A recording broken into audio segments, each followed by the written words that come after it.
Tes,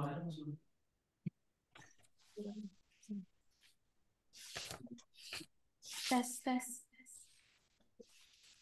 Bismillahirrahmanirrahim. Assalamualaikum warahmatullahi wabarakatuh. Assalamualaikum warahmatullahi wabarakatuh. Waalaikumsalam warahmatullahi. Selamat datang kami ucapkan kepada peserta webinar nasional bedah disertasi dengan tema Matrilineal Islam, State Islamic Law and Everyday Practices of Marriage and Divorce among People of Muko-Muko, Bengkulu, Sumatera, Indonesia. Sebelum memulai acara, perkenankanlah kami sebagai Master of Ceremony pada acara kali ini untuk memperkenalkan diri. Saya Aminatul Fauziah Rohmadani akan memandu acara pada hari ini. Yang terhormat Bapak Dr. Muhammad Nasiruddin, SAG, MAG, MA, selaku Dekan Fakultas Syariah UIN Raden Mas Said Surakarta, atau yang mewakili. Yang kami hormati Bapak Ibu dosen dan para pejabat di lingkungan Fakultas Syariah UIN Raden Mas Said Surakarta. Yang kami hormati Bapak Ibu dosen dan para pejabat perwakilan UIN Raden Mas Said Surakarta. Yang berbahagia seluruh undangan dan peserta webinar nasional bedah disertasi. Puji syukur kehadirat Allah Subhanahu wa Ta'ala atas segala limpahan nikmat dan karunia-Nya, sehingga kita diberi kesempatan untuk hadir dalam acara kali ini. Sholawat serta salam senantiasa tercurah kepada Nabi akhir zaman Muhammad Sallallahu Alaihi Wasallam beserta keluarga, sahabat, kerabat, dan umat beliau. Selanjutnya, atas nama seluruh panitia, kami menyampaikan terima kasih kepada hadirin dan para pejabat yang telah menyempatkan waktunya untuk menghadiri webinar nasional dengan tema Matrilineal Islam, State Islamic Law, and Everyday Practices of Marriage and Divorce among People of Muko-Muko, Bengkulu, Sumatera, Indonesia. Sebelum acara dimulai, perkenankanlah kami selaku Master of Ceremony membacakan susunan acara pada hari ini. Acara pertama, pembukaan. Acara kedua, sambutan. Acara ketiga, sesi diskusi. Acara keempat, penutup. Acara kelima, yakni foto bersama.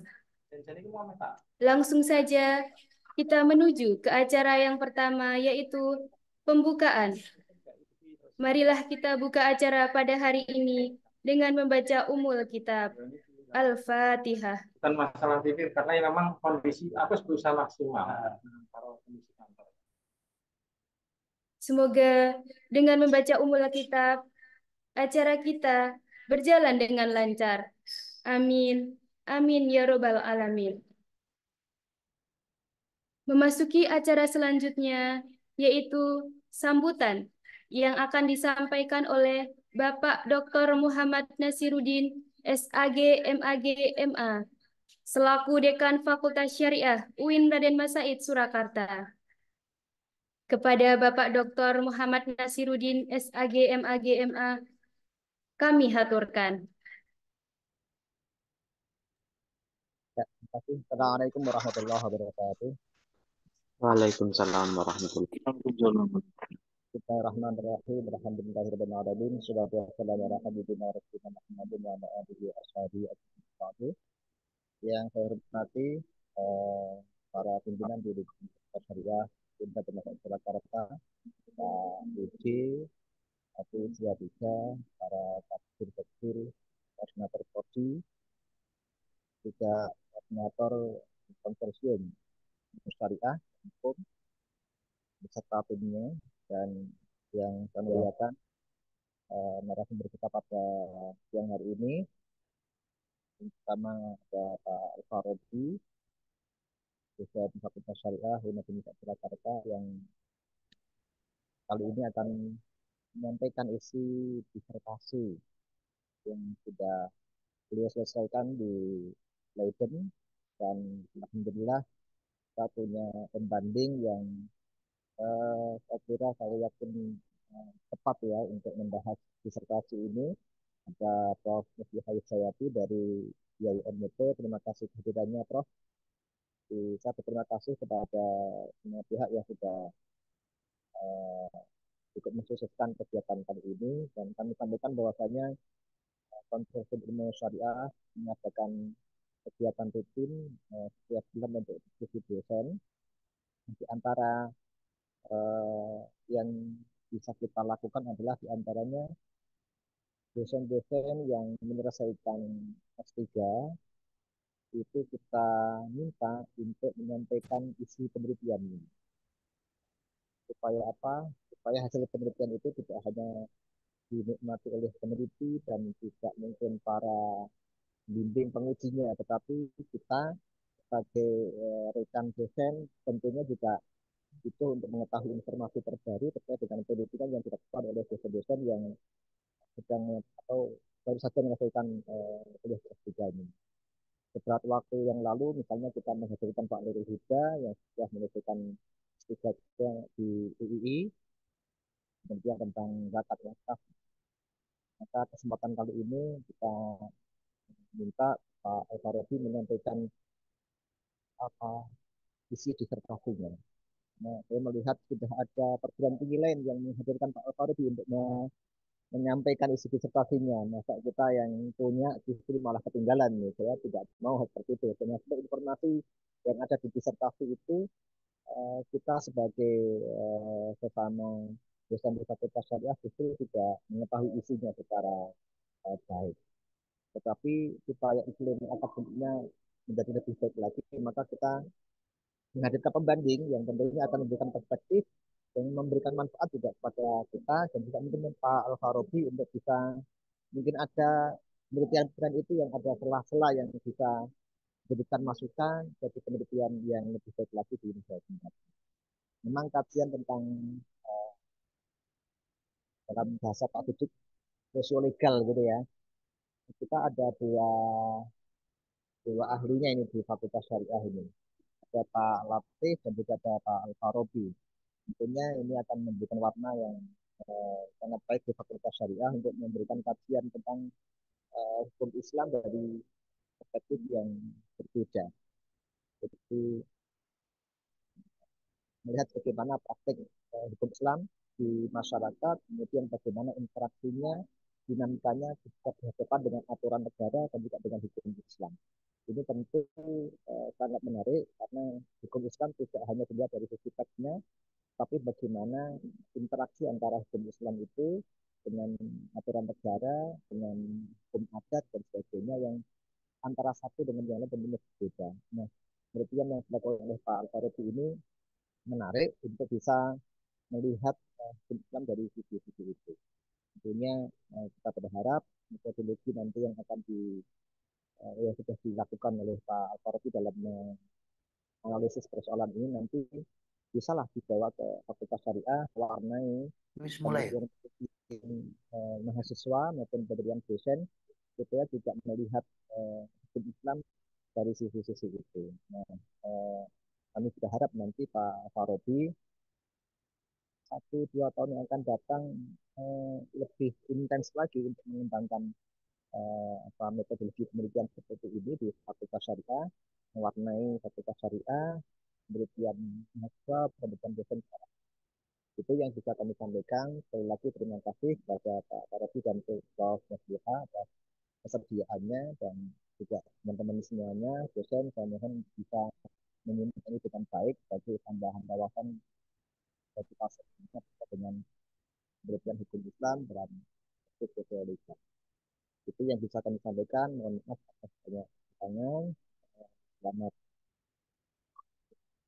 ini, maka kita akan mendapatkan asupan gizi yang sangat luar biasa dari dua narasumber kita. Jadi, bila Dr. saya, Assalamualaikum warahmatullahi wabarakatuh. Waalaikumsalam warahmatullahi wabarakatuh. Terima kasih.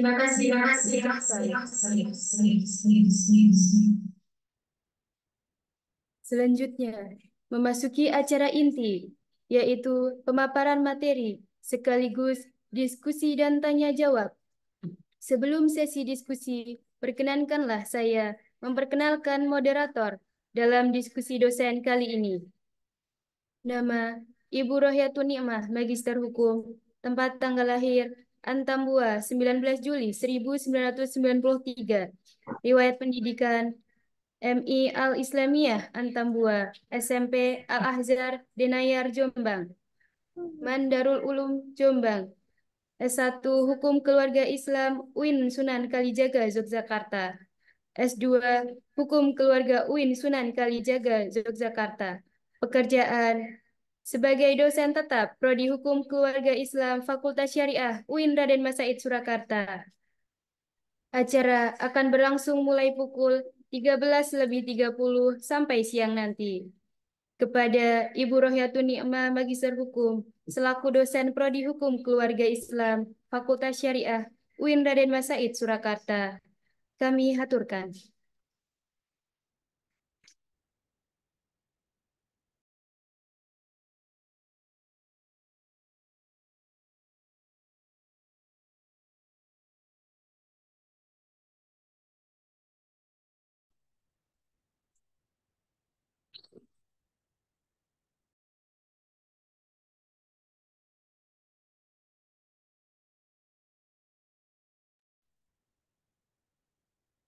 Bismillahirrahmanirrahim. Assalamualaikum warahmatullahi wabarakatuh.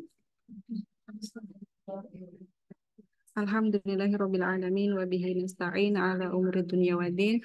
Wassalatu wassalamu ala asyrofil anbiya'i wal mursalin sayyidina wa maulana Muhammadin wa ala alihi wa sahbihi ajmain. Yang terhormat Dekan Fakultas Syariah UIN Raden Mas Said Surakarta, Bapak Dr. Muhammad Nasiruddin SAG MA MAG, dan yang kami hormati Bapak Wakil Dekan 1, Bapak Dr. Siddiq MAG, dan juga pejabat di lingkungan Fakultas Syariah UIN Raden Mas Said Surakarta. Sebelumnya juga kami ucapkan selamat datang dan juga terima kasih atas kesediaan Bapak Ibu narasumber yang bersedia hadir melalui Zoom meeting pada siang hari ini. Selanjutnya, sebelum kita menuju acara inti, yaitu penyampaian materi dari narasumber inti dan juga narasumber pembanding, sebelumnya izinkan saya untuk membacakan kurikulum vitae dari narasumber yang pertama, yaitu Bapak Al-Farabi. Beliau lahir di Curup, Bengkulu, 9 Desember 1987. Untuk riwayat pendidikan MI Muhammadiyah Talang Ulu, kemudian tahun 1999 sampai 2005 melanjutkan pendidikan di Pondok Modern Darussalam Gontor. Kemudian di tahun 2007 melanjutkan pendidikan hukum Islam pada Universitas Islam Negeri Sunan Kalijaga Yogyakarta, dan juga pada program magister pada bidang yang sama dan selesai pada tahun 2013. Kemudian selama di Yogyakarta beliau banyak aktif dari beberapa kursus dan juga kegiatan, dan juga berpartisipasi sebagai asisten peneliti di banyak proyek dari Universitas Islam Negeri Yogyakarta.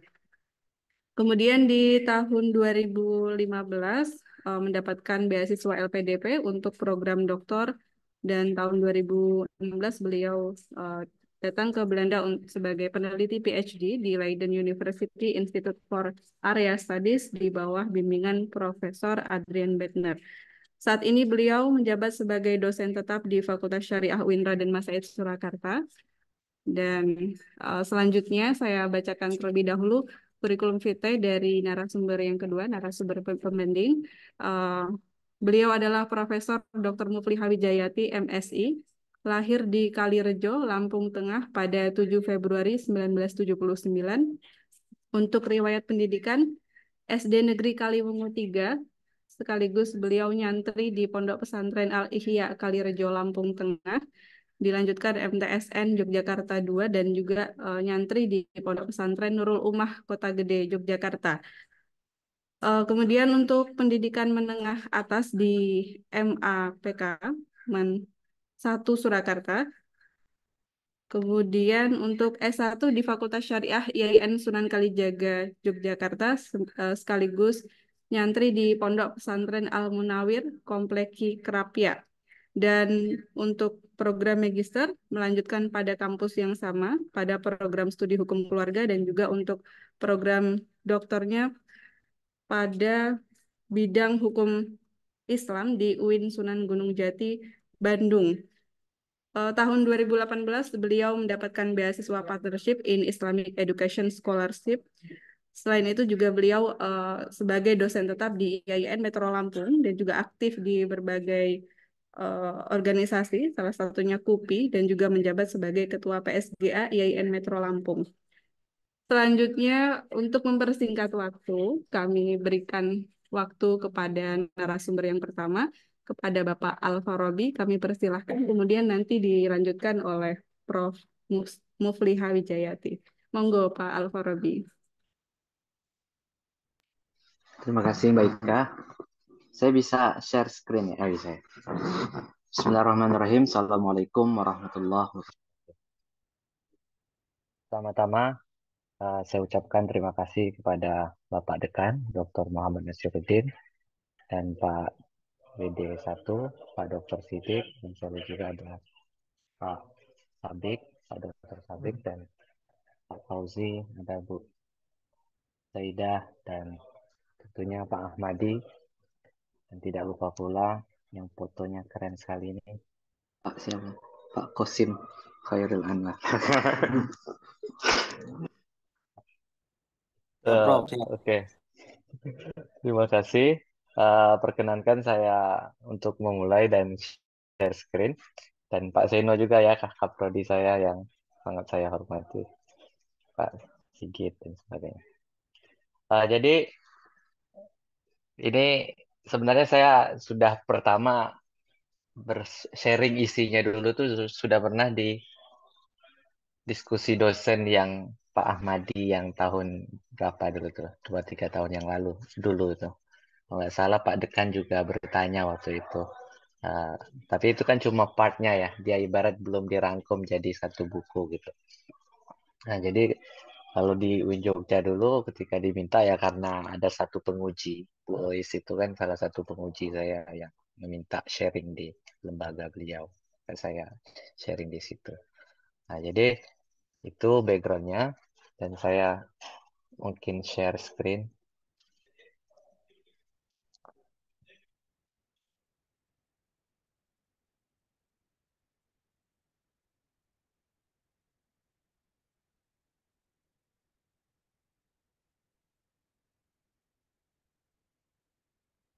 Bisa dilihat ya screennya mungkin. Jadi disertasi ini mungkin sebelum masuk ke rangkuman isinya, saya cuma ingin menyampaikan apa sih yang saya bahas di sini. Saya ingin memulai sedikit, mungkin di beberapa kesempatan sudah sering saya utarakan kasus ini. Jadi ada kasus Syahril versus Yati gitu ya. Saya memulai disertasi ini dengan menggambarkan satu cerita ini. Jadi backgroundnya, Syahril dan Yati ini adalah saat ini mantan suami istri gitu ya. Jadi pada tahun 2017 mereka sedang bertikai di pengadilan tentang Gonogini. Jadi sekitar tahun 2015-16 itu mereka sudah bercerai di pengadilan dan tahun 2017 baru mengajukan perdebatan tentang harta Gonogini. Jadi backgroundnya mereka telah menikah 23 tahun dan dari pernikahan itu Syahril ini adalah sosok suami yang sering sekali berselingkuh kayak gitu beberapa kali. Mungkin riwayat yang saya rekam dari beberapa kali wawancara kedua belah pihak, lingkungan dan beberapa tokoh masyarakat itu sampai ada 3-4 kali. Nah, puncaknya terjadi di sebelum perceraian itu sekitar tahun 2015, di mana saat istrinya mengajak umroh dia tidak mau, Dan ketika istrinya umroh, dia malah nikah siri gitu ya. Nah, dan setelah itu pulang dari umroh, akhirnya ya bercerai. Dan ternyata setelah bercerai, setelah bercerai itu sudah lama sebenarnya cerainya itu cerai bawah tangan. Tetapi akhirnya pada tahun 2016, 15-16, si Syahril ini mengajukan cerai ke pengadilan.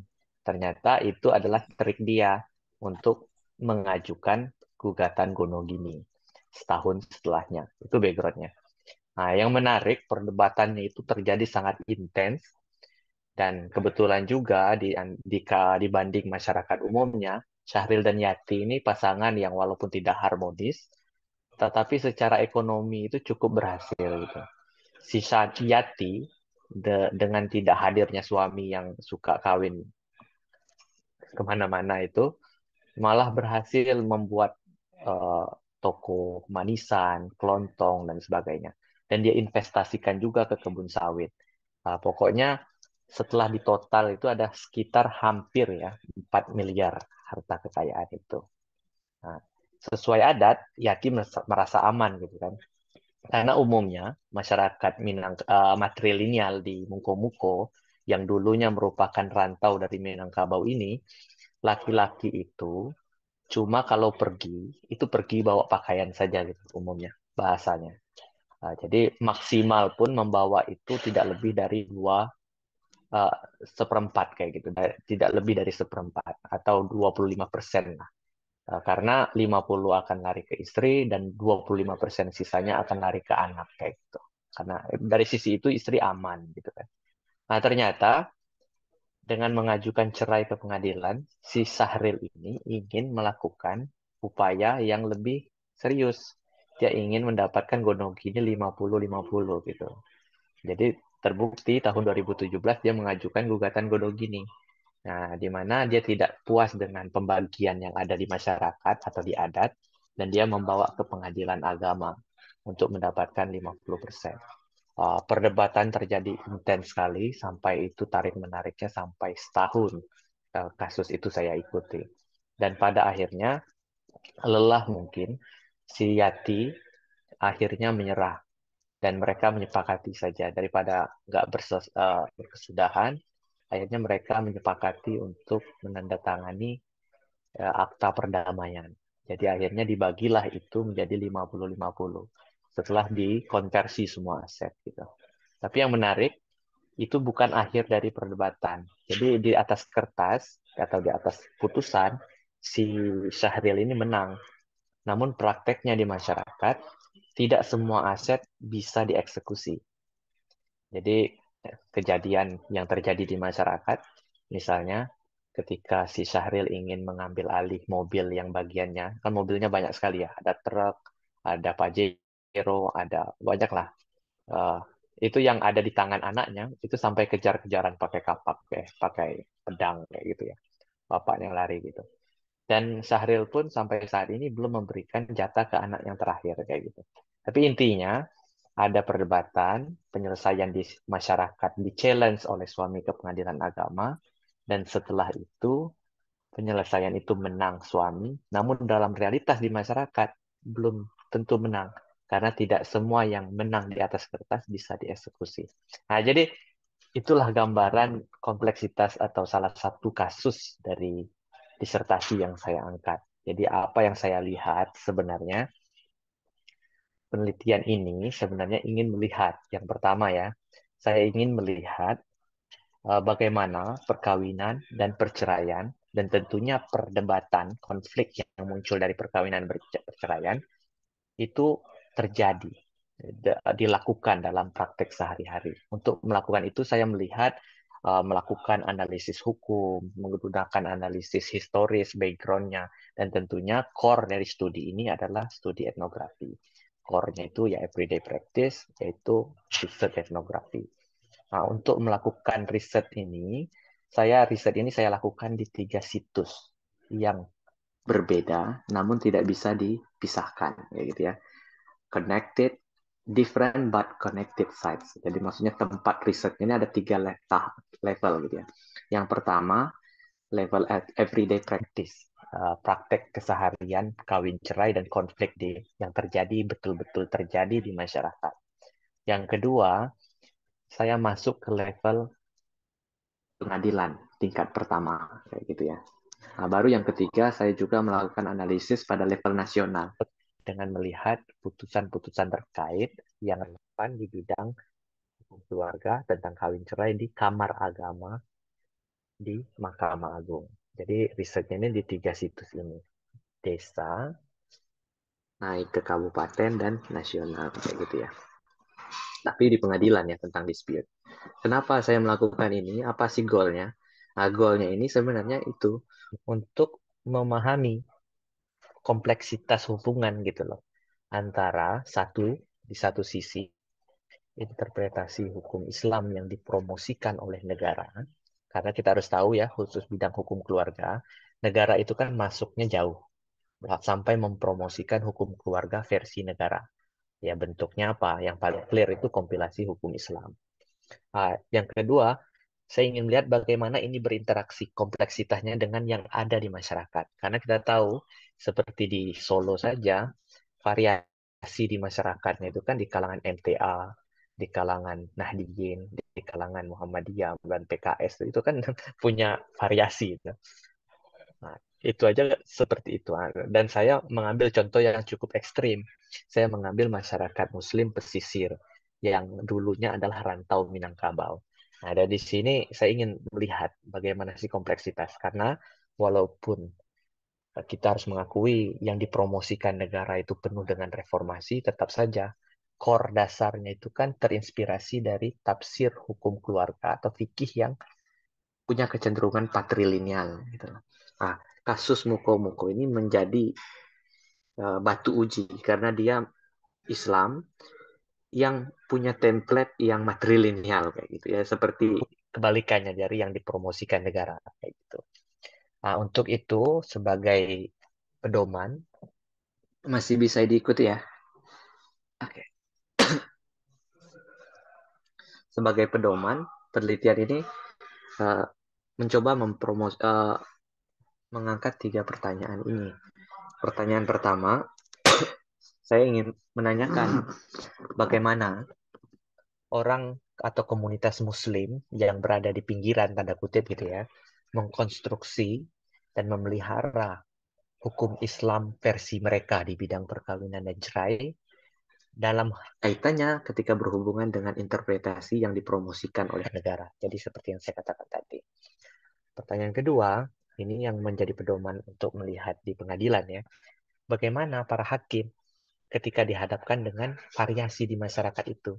Apakah mereka merespon, mengakomodir, atau menutup mata seperti itu? Nah, bahasa lainnya, saya ingin tahu apa sih logik dari putusan pengadilan kalau berurusan sama variasi-variasi itu. Kapan variasi diterima, kapan keunikan tertentu itu tidak diterima. Itu. Nah, itu yang kedua. Nah, baru yang ketiga itu pertanyaan reflektif dan sangat terbuka. Apa yang bisa kita pelajari ketika kita melihat kasus Muko-Muko? Terutama kalau kita kaitkan dengan tren belakangan ini, semakin menguatnya sentralisasi dan penyeragaman pengadilan agama. Karena sejak 2004 kan diadopsi sistem satu atap. Pengadilan agama full gitu loh. Secara pembiayaan, finansial, administrasi, dan pembinaan itu semuanya di bawah Mahkamah Agung. Nah, jadi kan semakin tersentral waktu itu. Nah, itu apa yang terjadi? Mohon maaf Nah, Pak Robi, slide-nya belum ya, bergeser. Ya, belum kelihatan ya? Slide. ya slide-nya belum bergeser. Oh, belum bergeser ya? Udah bergeser belum, Mbak? Masih Syahrul proses Belum. diupload. Oh, ntar ya. Saya coba.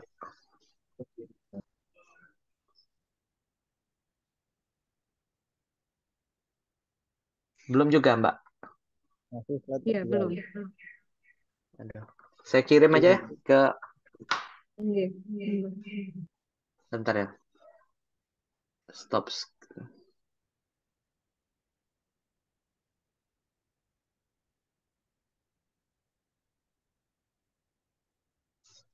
Maaf, ada gangguan sedikit. Ini belum juga ya, Mbak Ika? Iya, ini sudah, Pak. Udah ya? Oke ya. Nah, jadi ini pertanyaannya. Sudah ya, Kak ya? Nah, jadi untuk menjawab ini, di, kalau di buku itu ada jadi 6 bab isinya. Tetapi intinya itu sebenarnya kalau merangkum ya menjawab tiga ini ya bisa kita bagi menjadi tiga. Jadi walaupun saya ingin melihat dari desa, pengadilan tingkat pertama dan banding, baru yang ketiganya itu nasional. Nah, tapi dalam penulisan saya mulainya dari nasional dulu, tren di Mahkamah Agung. Jadi kayak saya melakukan review dulu lah tentang case law. Sejauh mana sih eh, Mahkamah Agung, Kamar Agama itu eh, melakukan pengembangan atau reformasi atau ijtihad dan sebagainya dalam mengembangkan hukum keluarga Islam. Nah, secara nasional sebenarnya kalau kita lihat saya itu sampai berargumen bahwasanya pengadilan agama ini yang menjadi pembahasan ketika diskusi dosen sebelumnya dulu. Ternyata kalau kita lihat pengadilan agama, pengadilan Mahkamah Agung, Kamar Agama itu cukup memiliki otonomi yang cukup besar gitu. Karena mereka itu ketika dihadapkan dengan tugas satunya sebagai moncong dari undang-undang gitu ya, dan di sisi lain berinteraksi dengan realitas yang beragam, mereka itu cukup mampu gitu loh menjembatani itu, tidak terlalu formalistik. Jadi selalu mencari ya ada nuansa gitu. Contohnya ini ada dua yang saya lihat. Yang pertama, satu itu contohnya kemampuan mereka melakukan mengekstenditkan itu memperluas dan memperhalus penggunaan isbat nikah. Jadi isbat nikah kalau kita lihat undang-undang perkawinan misalnya, perkawinan yang tidak tercatat itu kan tutup gitu loh, selesai gitu. Opsi untuk melakukan pengakuannya itu sangat terbatas. Tapi bagi hakim itu ya tidak adil sekali gitu, tidak masuk akal, sangat tidak make sense itu dengan realitas kawin siri yang begitu masif di masyarakat. Akhirnya mereka mengambil jalan tengah, mereka extendkan, memperluas itu. Masih bisa sampai hari ini isbat nikah. Tetapi itu tidak serta-merta liar gitu loh. Mereka juga melakukan refinement, penghalusan. Bentuknya apa? Yang bisa diisbat itu umumnya ya, itu tidak semua bisa diisbat. Itu harus perkawinan yang sah secara agama. Yang kedua, tidak bertentangan dengan ketentuan hukum yang lain. Misalnya, bukan poligami liar. Jadi tidak bisa lah nikah poligami liar dulu, maksudnya nikah siri, terus karena tidak dapat izin istri, itu rata-rata tidak diterima. Walaupun ada deviasi-deviasi di tingkat pertama. Tapi kalau masuk sampai kamar agama itu mesti akan ditolak seperti itu. Yang kedua itu perkembangan hukum perkawinan dan perceraian yang sangat signifikan itu dimunculkannya doktrin broken marriage. Broken marriage itu, jadi kalau dulu kalau kita lihat itu kan undang-undang perkawinan, perkawinan itu kan harus ada alasan dan yang boleh menggunakan alasan itu harus yang salah seharusnya gitu lah. Yang korban kesalahan gitu. Tetapi sekarang itu tidak harus seperti itu. Ini menjadi unilateral. Siapapun bisa pakai alasan dan siapa tidak mesti dia itu korban. Dia itu yang melakukan intinya hari ini kalau sudah pecah biduk perkawinan maka orang itu bisa keluar gitu loh. Tidak ada gunanya mempertahankan biduk atau kapal yang sudah bocor seperti itu. Logikanya seperti itu. Bahkan logikanya Kamar Agama ini juga diafirmasi oleh pengadilan lain. Maksudnya contohnya dalam kasus Bambang, anaknya Soeharto itu, versus Halimah, itu justru mengkonfirmasi doktrin yang dikembangkan ini. Jadi Bambang itu kan contoh dulu tuh Bambang yang nikah dengan Mayang Sari dan Bambang yang ingin bercerai gitu. Halimah itu nggak mau dia kan, saya korban, kok kamu maksudnya nggak masuk akal bagi kita, tapi kalau kita mencoba membayangkan kita anaknya Soeharto gitu ya atau menantu Soeharto, nah kita kan artinya kalau bercerai artinya kan gonogininya dibagi 50-50. Nah, gonogini anak Soeharto ini yang tidak sedikit gitu ya. Nah, gonogini mereka ini banyak, makanya mungkin di pikirannya Halimah waktu itu nggak apa-apa dia dikasih cuma bawa duit dikit gitu loh, tapi kalau bawa gonogini Nah, itu ngeri gitu loh. Karena hartanya bisa triliunan mungkin kayak gitu kan asetnya. Tapi akhirnya justru Mahkamah Konstitusi itu mengkonfirmasi doktrin broken marriage yang dikembangkan oleh Kamar Agama. Ini maksud saya betapa otonomnya pengadilan agama, Kamar Agama ini. Mereka mampu melakukan istihad hukum dengan mengestendedkan, merefinekan isbat nikah, dan juga memunculkan atau melahirkan doktrin broken marriage. Bahkan di Inggris saja, broken marriage itu masih diperdebatkan tahun 2017 itu. Jadi masih banyak orang yang terjebak dalam perkawinan yang tidak bahagia, tapi tidak bisa keluar. Karena tidak bisa membuktikan dia korban dari kesalahan alasan gitu. Nah, jadi kalau mau lebih jauh, tapi saya tidak membahas di sini, ini kan bisa didiskusikan lebih jauh tentang doktrin uh, otonomi. Jadi konsep otonomi ini saya ambil dari Prof. Adrian Bednar sebenarnya. Kalau dibaca, memang ini mengambil dari beberapa tradisi teori sosial. Ada dari Weberian, Bourdieu, dan juga ada teori Rohman yang struktural kayak gitu. Tapi intinya, kalau saya ingin menggampangkan dulu, saya sudah mengatakan juga, otonom itu, kalau dulu tuh kan orang suka melihat hakim itu independen, independen. Independen itu agak kurang membantu menurut saya. Karena tidak ada yang independen betul. Seorang tuh antara dipengaruhi atau mempengaruhi itu sangat susah. Maka saya dulu tuh suka, kalau di bidang kita dalam tradisi Islam, mungkin independen itu dekatnya dengan balik gitu aja. Kalau otonom itu rush.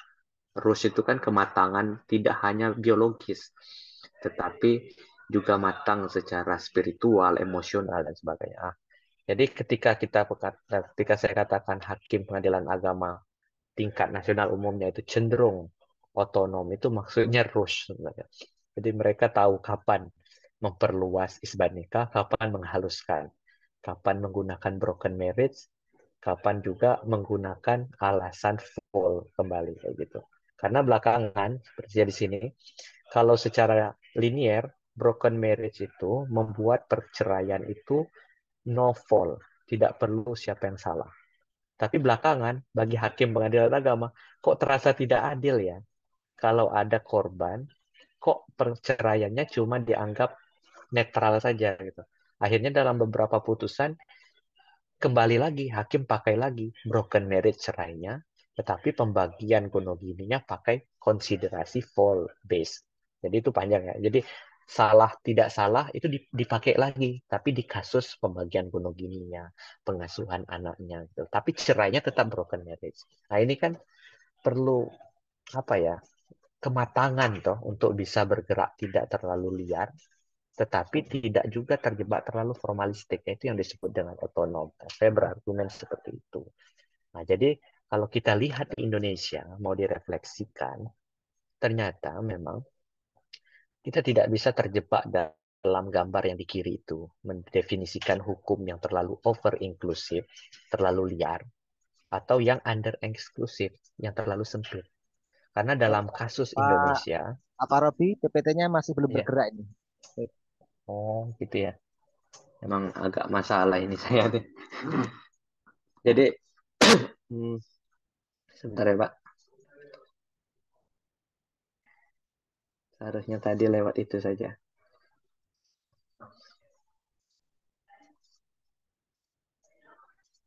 Nah, jadi di Indonesia, mungkin sudah ya Pak ya?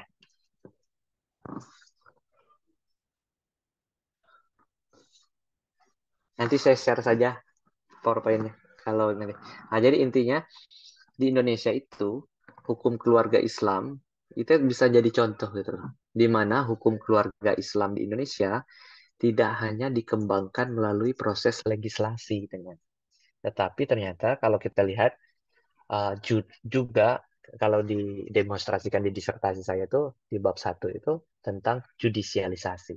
Para hakim sebenarnya melakukan ijtihad dan itu melahirkan hukum. Dan itu apa bentuknya? Seperti tadi isbat nikah yang baru, bukan seperti versi undang-undang, tapi versi yang di tangan hakim.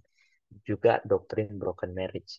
Nah, kalau birokratisasi dulu pernah penting banget, tapi masih ya dalam disertasi Pak Fauzi masih ditunjukkan juga ada kreasi-kreasi birokrat. Tapi di zaman Soeharto yang begitu eksekutif begitu kuat itu bi- birokratisasinya sangat kuat seperti KHI dimunculkan dan beberapa sebagainya. Tapi intinya kalau kita ingin refleksikan hukum keluarga Islam Indonesia itu tidak bisa terlalu saya bahkan punya mimpi ke depan itu ya kalau ada tim mengerjakannya gitu. Mata kuliah seperti misalnya hukum perkawinan. Nah, kalau kita isinya itu cuma hukum perkawinan tentang misalnya pertunangan, pasalnya ini. Nah, itu tuh mahasiswa tuh nggak siap kerja besok. Tapi kalau kita lihat sejauh mana pasal ini dikembangkan oleh birokrat, sejauh mana dia ditafsirkan di mata hakim, nah, itu sampai ada buku seperti itu. Tapi itu perlu kerja besar ya. Maksudnya kalau sampai nanti setiap mata kuliah itu, misalnya mata kuliah undang-undang perkawinan, hukum perkawinan, kita lihat pasal tema pertunangan, tema perceraian, pasalnya ini, birokratisasinya ini, dan case law pentingnya ini, nah, case-nya itu nanti mahasiswa kita ketika akan jadi hakim akan siap, ketika akan jadi lawyer akan unggul, kayak gitulah. Nah, jadi kan kalau saya dulu, pengalaman saya mungkin karena guru-guru saya orang lama dulu tuh, mata kuliah itu tuh misalnya hukum perkawinan cuma belajar undang-undangnya saja. Nah, ternyata kalau melihat terlalu under inklusif seperti itu, uh, nanti ya lulusannya pun, nah, tapi itu mungkin ya kalau kita punya rencana ke depan. Nah, itu ternyata ya sangat bagus hasil dari nasional. Penelusuran saya pada level case law di Mahkamah Agung, Kamar Agama. Nah, selanjutnya saya cek di Muko-Muko, ternyata ada variasi di masyarakat. Toh. Di Muko-Muko ini masyarakatnya masyarakat matrilineal dan sangat beragam sekali. Masyarakatnya kalau mau dibagi itu ada yang hulu hilir, itu masyarakat matrilineal, dan juga ada masyarakat kantong. Nah, kantong ini masyarakat migran, dan ada juga daerah-daerah urban baru. Nah, ini yang muncul. Nah, dan ada kalau gambarnya bisa dilihat atau nanti share saja di sini masyarakat hulu hilir ini masih sangat memegang kuat gitu ya.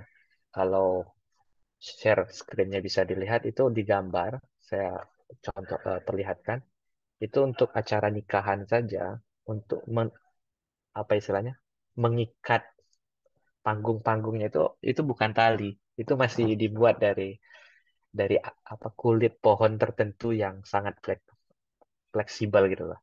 Dan itu sangat kuat gitu loh ya. Itu maksud saya gambar itu mencontohkan betapa mereka masih sangat komunal sekali gitu. Nah, dan bagaimana praktek everyday practice di sana tentang adat dan hukum Islamnya. Nah, di sana tidak melulu konflik. Yang pertama tentunya ada konvergensi, ada istilahnya tuh keselarasan antara hukum negara dan hukum lokal. Contohnya apa? Dalam prosedur nikah perkawinan misalnya. Di situ KUA dan orang adat itu banyak sekali kesepahamannya gitu loh. Jadi prosedur-prosedur itu KUA itu ada posisi tertentu setelah prosesi adat kayak gitu. Jadi bukan bentrok. Terus ada lagi institusi minta sah. Minta sah itu cerai versi adat gitu ya. Sebenarnya kalau di mata negara yang formalistik itu tuh cerai di luar pengadilan aja gitu. Tapi ternyata sebenarnya dalam praktek itu agak unik gitu ya. Proses minta sah ini dia datang ke pengadilan, datang ke imam gitu ya. Saya naik bersuami, saya turun sudah tidak bersuami, kata dia kayak gitu. Terus ada dia lempar si Risrano ke depan hak. Itu sepertinya sepihak. Namun setelah ditelusuri lebih jauh, ternyata tidak sepihak seperti itu gitu. Karena sebenarnya si imam itu sudah tahu orang ini sudah bercerai. Dia telah memenuhi syarat yang disyaratkan negara. Misalnya telah melanggar taklid talak. Walaupun di undang-undang ya dia tidak berwenang. Tapi maksud saya ternyata hukum negara itu dipakai juga oleh orang adat kayak gitu loh. Nah, tetapi selain ada kesinambungan atau persentuhan yang kreatif, ada juga konflik. Nah, konflik itu seperti dalam penentuan mahar. Orang sana kan tidak mengenal mahar. Dan ada juga kemunculan di kalangan masyarakat urban, karena masyarakatnya sudah berubah gitu, mulai tidak terlalu puas terhadap orang adat kayak gitu. Jadi orang adat itu di desa hulu itu sangat dihormati gitu. Tapi daerah-daerah urban sudah tidak terlalu dihormati. Gitu. Nah, Ya, mohon maaf Pak, terus mengingatkan ya, waktunya oke 10 ini menit terakhir. lagi. Jadi setelah artinya kan pada level nasional itu sangat akomodatif. Terus saya lihat pada level desa ternyata walaupun sudah akomodatif ada loh Indonesia ini terlalu beragam. Ternyata ada masyarakat yang sangat secara itu tuh sangat berbeda sekali dengan negara secara umum dari sisi hukum Islamnya matrilineal seperti itu. Nah, terus saya lihat ini adalah situs terakhir yang tempat betul-betul berinteraksinya orang Muko-Muko dengan negara gitu loh. Jadi kan kalau yang pertama tadi terjadi di nasional, yang kedua tadi murni terjadi di masyarakat. Nah, ini situs bertemunya. Nah, itu adalah pengadilan tingkat pertama dan pengadilan tingkat banding ya, khususnya pengadilan tingkat pertama. Nah, di pengadilan tingkat pertama, kalau kita ingat kasus Syahril tadi, nah itu sudah mulai ada dalam antropologi itu disebut forum shopping. Ya, jadi ada teori dari Kibet gitu ya. Jadi orang itu ketika ingin berkonflik itu biasanya terlibat dalam pemilihan forum. Dulu orang itu sering menyelesaikan orang muko-muko itu di desa. Tetapi belakangan, khususnya di daerah-daerah urban, sudah mulai muncul ketidakpuasan atau laki-laki yang nakal kayak Syahril tadi. Dan dia akhirnya mulai shopping, belanja forum. Nah, itu yang disebut dengan teori forum shopping. Dia belanja ke negara, karena negara mempromosikan hukum Islam yang cenderung patrilineal. Nah, sehingga dia lari dari hukum Islam versi muko-muko. Nah, maksudnya kan muko-muko Muslim itu kan masyarakat matrilineal kan masyarakat Muslim gitu ya. Jadi dia lari dari hukum Islam versi matrilineal dengan shopping ke negara. Itu sudah mulai terjadi gitu. Dan beberapa kasus juga banyak pelesi-pelesi negara yang dulu sangat akomodatif ketika masih di bawah Kemenak gitu ya. Sekarang karena sudah satu atap, banyak kebijakan-kebijakan untuk mengakomodir orang muko-muko itu tidak ada lagi. Karena dulu ketika masih sebelum satu atap, mereka sering melakukan sidang keliling. Sekarang kalau nggak ada dana nggak bisa. Kalau mau kreatif sendiri dibilang korupsi kayak gitu loh. Jadi dan ini terjadi karena ada tren sentralisasi. Ya, semakin tersentral, akhirnya keragamannya agak terancam seperti itu. Dulu banyak sekali kreasi-kreasi antara Kemenak dengan pengadilan agama. Sekarang tuh agak menjarak gitu loh. KUA nanti mungkin cerita Pak Muhdi kan, ada mantan KUA ini bisa juga kita dengar. Dan ini agak problematik. Dan ini kalau ingin saya kasih catatan akhir gitu ya. Sebenarnya dari kasus Muko-Muko kita bisa belajar gitu ya. Negara yang beragam seperti Indonesia tentunya membutuhkan hukum yang well informed, yang betul-betul mengerti gitu lah tentang keragaman ini. Dan disinilah kita perlu yang disebut oleh Prof. Adrian Beckner itu legal differentiation. Karena ya nggak mungkin menyeragamkan sesuatu yang terlalu beragam itu. Karena itu cenderung nanti tidak adil. Karena dari kasus awal tadi, kita tahu kan, ternyata hubungan state and society itu apa? Reciprocal gitu. Jadi Syahril tadi, yang contoh yang saya kemukakan, itu menang di atas kertas. Tapi yang terjadi di masyarakat apa? Kapak-kapaan dengan anaknya gitu loh. Jadi kan nggak bisa dieksekusi juga. Nah, jadi mending mencari sesuatu yang punya legitimasi sosial dan juga sesuai dengan tujuan atau spirit undang-undang. Nah, itu yang disebut dengan otonom tadi. Saya kira itu, Mbak Ika, Iya, ulasan umum tentang disertasi saya. Terima iya, kasih. baik.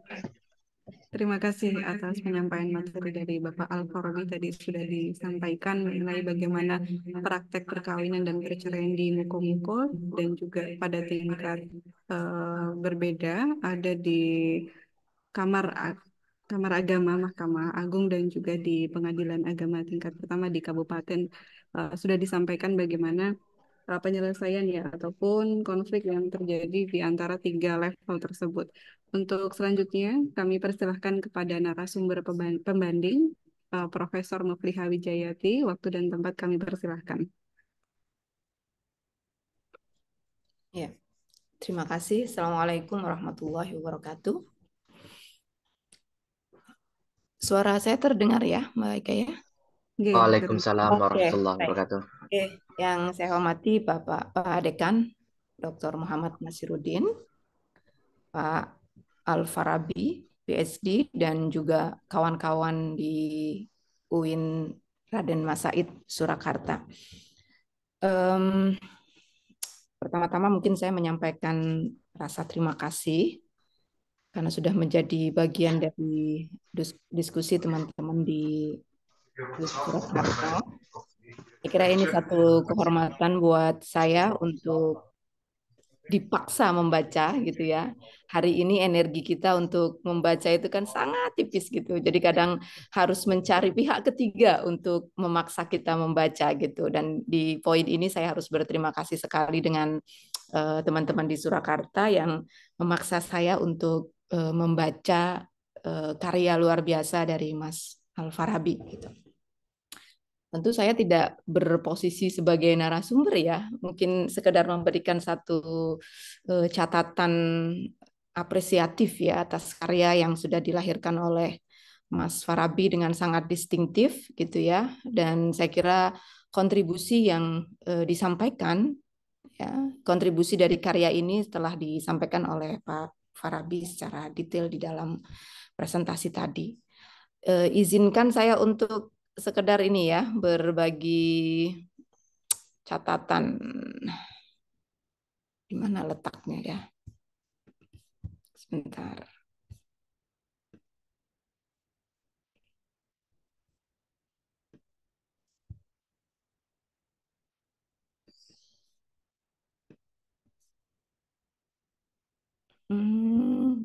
Saya izin share screen, bisakah?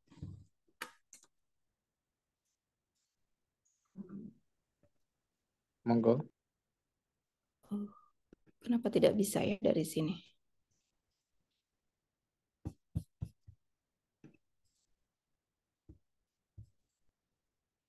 Jadikan co-host Mbak Agatia, proses dulu. nggih, Pak.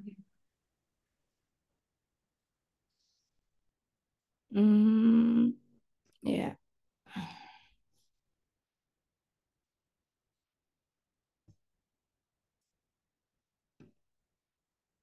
Boleh dibantu barangkali ya, Mbak? Kok tidak? Sebentar ya. Sudah jadi co-host itu, Prof? Mungkin sudah bisa. Tapi tidak bisa dari laptop saya. Wah, ternyata gangguan yang sama nih dengan Mas Farabi tadi. How? Oke, bisa dikirim ke saya atau ke Mas Ahmadi. Oke, baik. Sebentar, saya aktifkan. Mohon bersabar, nggih. Oke. Tadi WA-nya saya tutup.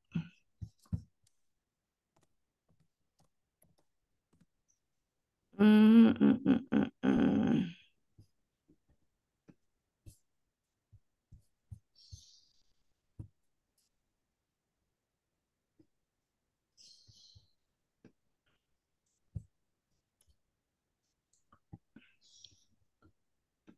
Saya masih coba ini ya, sebentar.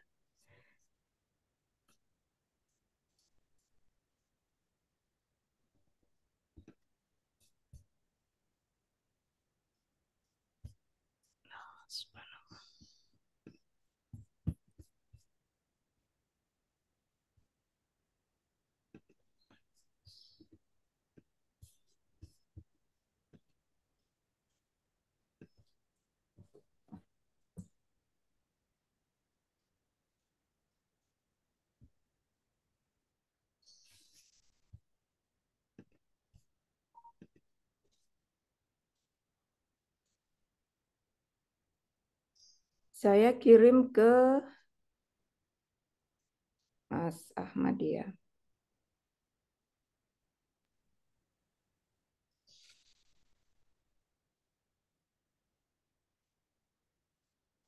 Monggo, Mas.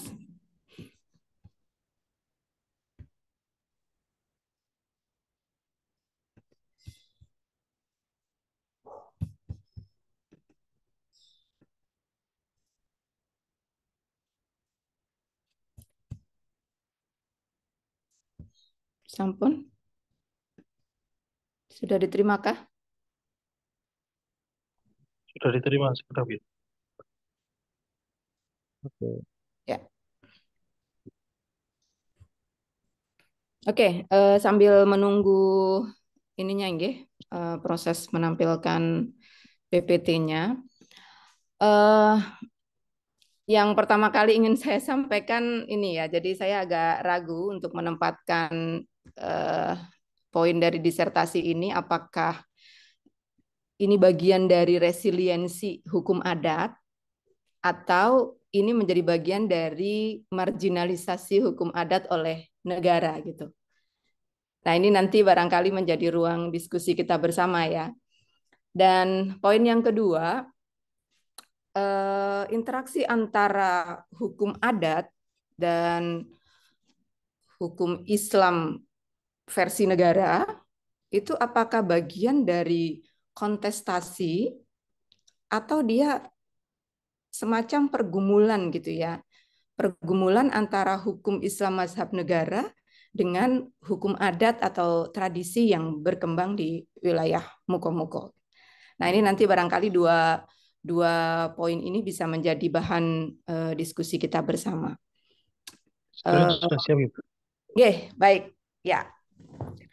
Nah, ini yang tadi dua pertanyaan sebagai pembuka ya. Apakah ini menjadi bagian dari resiliensi hukum adat, artinya ketahanan dia menghadapi hukum negara, atau kemudian ini adalah bagian dari marginalisasi hukum adat yang dilakukan oleh negara. Itu satu poin. Yang kedua, pola hubungan antara hukum adat dan juga hukum Islam versi negara ini, apakah sebuah kontestasi atau dia adalah sebuah pergumulan yang alamiah saja gitu. Nah, itu dua pertanyaan pembuka. Yang berikutnya, saya mengapresiasi ya bahwa disertasi ini menghadirkan everyday life ya, kalau dalam bahasa disertasinya ya, keseharian praktik perkawinan dan perceraian pada masyarakat di wilayah Muko-Muko Bengkulu.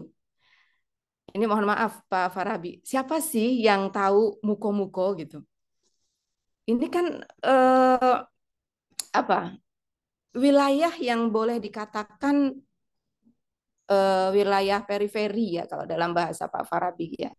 Dan ini adalah wilayah terluar yang tidak banyak orang melihat wilayah ini gitu. Tapi kemudian Pak Farabi menghadirkan ini sebagai sesuatu yang distinktif dan sesuatu yang menarik gitu. Selain memang ketika kita membicarakan everyday life, itu kan seperti sesuatu yang tidak ada masalah gitu. Artinya kita taken for granted gitu. Kita menerima saja. Padahal di dalam keseharian kita sebenarnya kan ada sesuatu yang penting untuk dibicarakan dan didiskusikan. Ini saya seringkali ke mahasiswa misalnya, nggak usah jauh-jauh deh kalau nyari tema-tema penelitian gitu ya. Di keluarga Anda saja, di lingkungan terdekat Anda saja gitu. Karena sebenarnya ini adalah laboratorium yang sangat kaya dengan data-data yang bisa kita jadikan sebagai bahan untuk memproduksi pengetahuan. Nah, saya kira Pak Al-Farabi melakukan hal ini dengan sangat baik gitu. Bagaimana kemudian menghadirkan muko-muko yang tidak banyak dilirik oleh para pengkaji begitu ya. Dan juga mengambil angel dari sesuatu yang keseharian gitu, yang dianggap sebagai hal yang biasa. Nah, terlepas dari itu, Pak Al-Farabi itu mencoba untuk memberikan satu konteks gitu. Jadi ini bukan sekedar keseharian gitu yang dialami oleh masyarakat, oleh rakyat gitu. Tapi memberikan konteks bahwa di dalam praktik-praktik keseharian ini ada pergumulan antara hukum Islam mazhab negara dan tradisi masyarakat lokal yang bercorak matrilineal. Nah, berbicara matrilineal, ini di dalam kepala kita nih kan langsung terkoneksi dengan Minang gitu, dengan Minangkabau. Jadi ketika kita bicara matrilineal Islam di Indonesia, otomatis ini kepala kita langsung terkoneksi dengan tradisi Minangkabau atau di Padang. Sementara sebenarnya ada wilayah-wilayah lain yang juga memiliki corak matrilineal gitu. Nah, ini saya kira yang bagian penting dari disertasi ini. Jadi bisa menghadirkan sesuatu yang berbeda gitu. Yang kedua, selain berbicara soal pergumulan, ya disertasi ini juga membicarakan pembaharuan hukum keluarga Islam yang pemetaannya itu ada 3. Sama ini kajian-kajian awal gitu ya soal pembaharuan hukum keluarga Islam selalu yang dibicarakan adalah pendekatan legislatif. Bagaimana kemudian reformasi hukum keluarga Islam tertuang di dalam peraturan perundang-undangan. Ini dulu ketika saya kuliah S1 itu yang dibicarakan. Tapi di dalam disertasi ini mulai bergeser ya. Tidak hanya birokratisasi tapi juga yudisial gitu. Sebenarnya kalau yudisial kan juga beberapa peneliti sudah melakukan itu, tetapi ini adalah skup areanya kan berbeda gitu, memperkaya objek materialnya gitu. Nah, yang birokratisasi ini saya kira tidak disentuh secara dalam ya di dalam disertasi ini karena memang fokusnya pada proses yudisialisasi gitu. Tetapi pemetaan ini menurut saya penting dan ini kemudian nanti menjadi ruang untuk pengembangan kajian hukum keluarga Islam. Kita tidak berhenti pada pendekatan legislatif ketika membicarakan pembaruan hukum keluarga Islam, tetapi juga bergeser pada ranah yudisialisasi dan juga birokratisasi. Ini saya kira konteks atau ruang yang masih sangat terbuka. Lalu yang ketiga, ini soal pendekatan yang digunakan.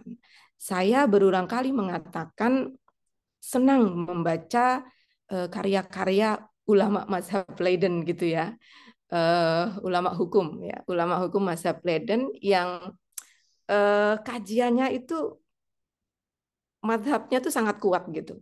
Jadi misalnya membaca tulisan Prof. Uis, membaca tulisan Van Huys gitu, itu terasa sekali kalau ini memang mazhab Leiden gitu. Ya, termasuk juga membaca tulisan Mas Farabi dan juga Mas Latif ya. Tapi dua yang tadi saya sebut pertama karya Prof. Uis dan juga Van Huys itu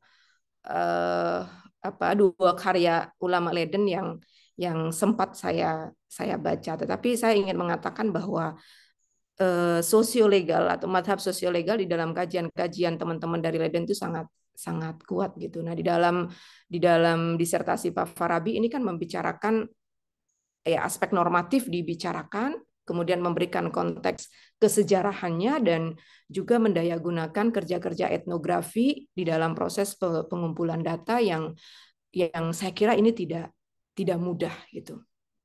Baik, next. Ini overview awal ya dari disertasinya. Nah, disertasi ini pada konteks besarnya gitu ya, sebenarnya kan mempertanyakan soal kehadiran negara seakan-akan menyederhanakan persoalan perkawinan dan perceraian melalui peraturan tunggal. Ya, melalui peraturan tunggal yang tidak mengakomodir atau dalam konteks ini kan di level pengadilan agama tingkat 1 itu menegasikan keanekaragaman karakteristik dan tradisi masyarakat. Nah, temuan umumnya saya melihat sentralisasi dan homogenitas hukum ini akan mendukung pada upaya unifikasi hukum negara. Jadi memang sentralisasi yang dilakukan oleh negara melalui one roof system ya, baik itu dari sisi substansi, administrasi maupun beracara, itu memang memiliki nilai positif akan mensukseskan ya gagasan unifikasi hukum negara. Tetapi memang di sisi lain, disertasi ini saya melihat ada korban gitu ya, korban dari desentralisasi ini. Hal itu menyangkut otonomi hakim gitu yang tadi sempat disampaikan oleh Pak Farabi, juga rasa keadilan masyarakat dan prinsip untuk memberikan perlindungan pada kelompok rentan. Nah, di dalam konteks contoh-contoh kasus yang disampaikan di dalam disertasi ini terkait dengan perempuan dan anak. Nah, saya mencoba untuk melihat temuan-temuan spesifiknya di slide berikutnya, Mas. Jadi misalnya begini, di temuan spesifik, ini tadi yang saya bilang bahwa Muko-Muko ini adalah wilayah yang kalau boleh dikatakan blank spot ya, tidak banyak yang mengkaji wilayah ini ya. Dan Pak Farabi misalnya kemudian bisa memetakan komunitas yang ada di wilayah Muko-Muko gitu. Ada transmigran, kemudian masyarakat asli, dan juga lagi adalah masyarakat urban. Nah, saya kira konteks ini juga ditemukan di beberapa wilayah di Sumatera, termasuk misalnya di Lampung gitu. Jadi kita menemukan kelompok asli. Kalau di Lampung tentu masyarakat asli Lampungnya tidak secara kuantiti tidak terlalu banyak, dan transmigran begitu ya, yang tadi disebut dalam diskusi Puja Kusuma gitu ya. Nah, selain itu dalam konteks Muko-Muko, Pak Farabi juga memetakan triangle tokoh adat gitu.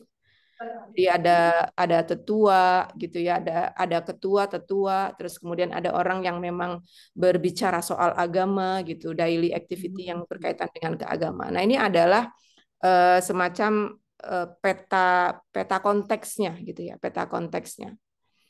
Nah, temuan berikutnya, Pak Farabi juga mengidentifikasi aktor-aktor yang punya peran di dalam proses ini ya, interaksi antara hukum Islam negara dan hukum adat gitu.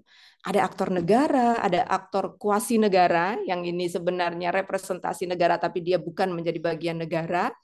Ini di dalam disertasi saya juga menemukan aktor-aktor kuasi negara ya. Jadi kalau di dalam disertasi saya menyebutnya dengan justice broker. Jadi orang yang memfasilitasi proses pencarian keadilan di pengadilan agama. Nah, kemudian ada juga aktor di luar negara yang dalam hal ini adalah tokoh-tokoh adat. Nah, Pak Farabi juga menemukan ada dua ini ya, pola akibat pergumulan itu. Di satu sisi memang ada kompromi, dan di sisi lain juga muncul konflik-konflik yang secara formal atau di permukaan memang tidak cukup banyak gitu. Misalnya Pak Farabi menyatakan tidak banyak gitu ya kasus-kasus yang kemudian dibawa ke pengadilan agama. Tetapi contoh yang Pak Farabi sampaikan dari kasus tadi memang menunjukkan betapa apa ya, kalau dibahasakan penyelundupan hukum ya. Jadi cara-cara alternatif gitu yang diikhtiari oleh masyarakat agar keinginan dan harapannya itu tercapai gitu. Ya, ini saya kira dua hal dari temuan awal, dan kesimpulannya dari temuan spesifik pertama bisa kita lihat betapa masyarakat itu secara sosial persoalan perkawinan dan perceraian itu masih dapat ruang yang cukup besar gitu jika dibandingkan dengan hukum negara gitu. Artinya masyarakat memiliki kepatuhan yang lebih besar terhadap norma-norma di masyarakat ya jika dibandingkan dengan norma hukum negara gitu, atau jika dibandingkan dengan norma-norma adat yang lainnya di luar persoalan perkawinan dan perceraian. Ini review temuan yang pertama. Yang kedua, slide selanjutnya. Ya. Dari disertasi ini kemudian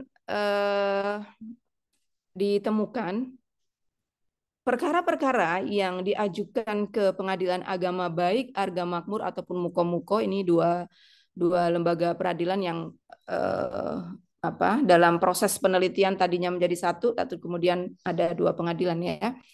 Nah, ini memang lebih banyak diajukan oleh penduduk migran dan urban gitu. Nah, ini juga saya kira temuan ini banyak dijumpai di pengadilan agama lain gitu.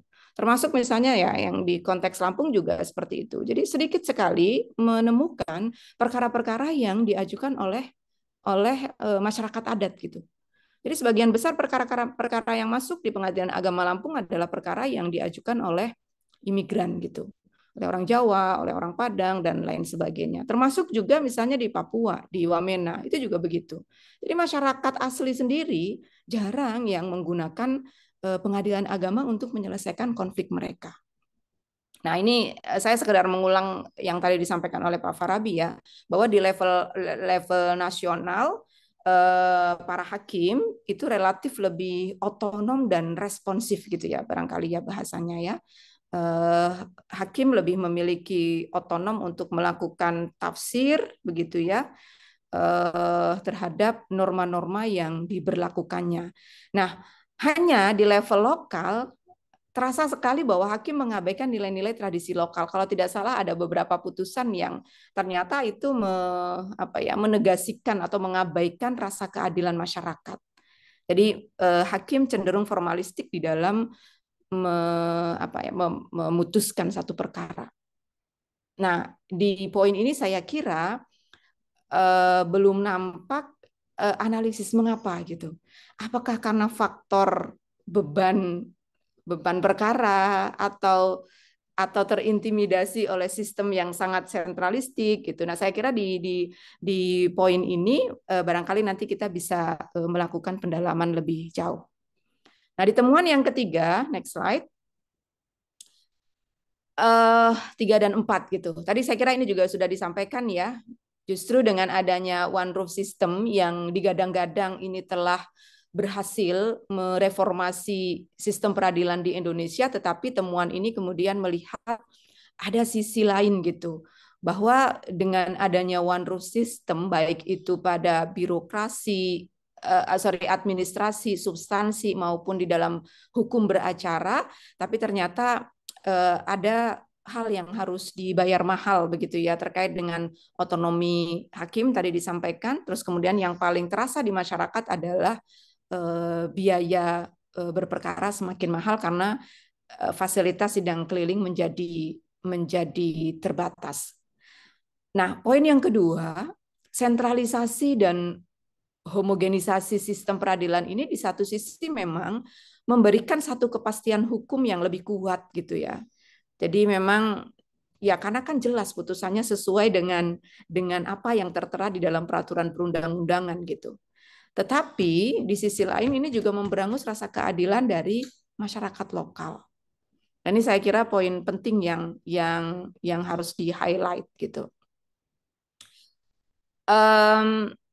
Temuan berikutnya, transformasi hukum keluarga Islam di masyarakat ya, melalui pengadilan agama kan memang dalam temuan HUIS itu cukup kuat ya. Jadi bagaimana kemudian pengadilan agama itu menyampaikan gitu ya melalui putusan-putusannya kepada masyarakat gitu. Tetapi dalam konteks muko-muko ini tidak gitu. Karena tadi disampaikan oleh Mas Farabi ya ada penolakan gitu, ada resistensi. Tidak berperkara di pengadilan agama, hanya diselesaikan secara kekeluargaan atau secara adat. Dan kalaupun menang di atas kertas, tapi secara faktual putusan itu tidak bisa dieksekusi secara smooth gitu. Nah, saya kira ini menjadi temuan yang menarik juga. Selanjutnya, sedikit lagi ya, Mas. Nah, kontribusi dari disertasi ini, kalau boleh saya mengatakan ya, mengulang lagi apa yang saya sampaikan di awal, ini menghadirkan ya sisi lain dari wilayah Indonesia. Secara geografis, muko-muko itu remote gitu ya, periferal, tidak banyak yang melihat gitu. Dan dari sisi tradisi matrilineal pun ya, sebagian besar kita akan terkoneksi dengan Minangkabau, tidak dengan wilayah-wilayah lain selain Minangkabau. Artinya, disertasi ini sudah menghadirkan sisi lain dari Indonesia dan sisi lain dari tradisi matrilineal yang ada di Indonesia.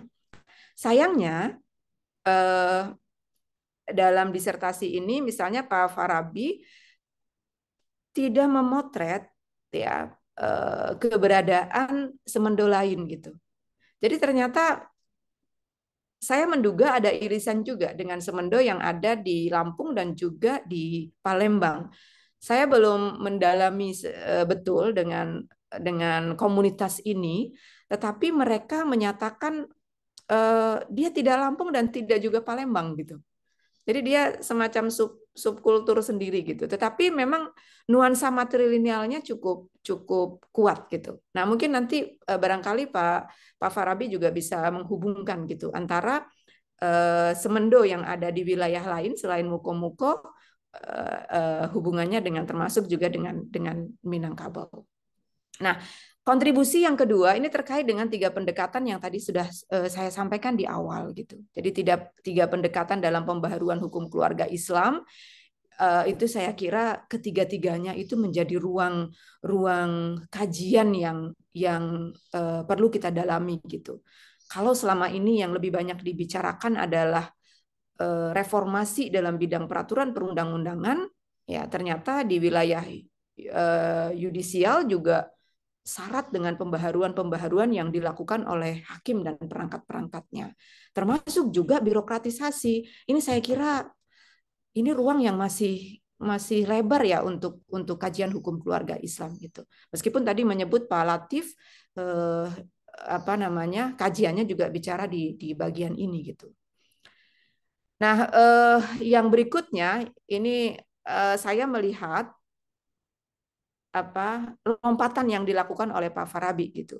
Selama ini ketika kita membicarakan hubungan adat dan negara, atau dalam hal ini adalah hukum Islam madhab negara, itu selalu dihubungkan secara head to head gitu, yang kemudian melahirkan teori-teori persepsi gitu.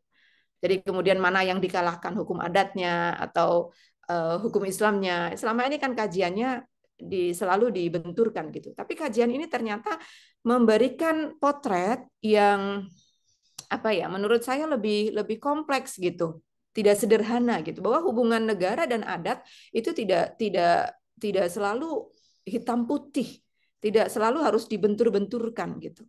Jadi ini saya kira satu lompatan yang dilakukan oleh Pak Farabi melalui disertasinya gitu.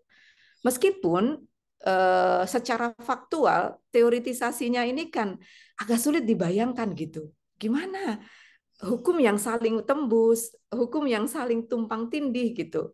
Tapi saya kira ini bagian yang sangat menarik gitu.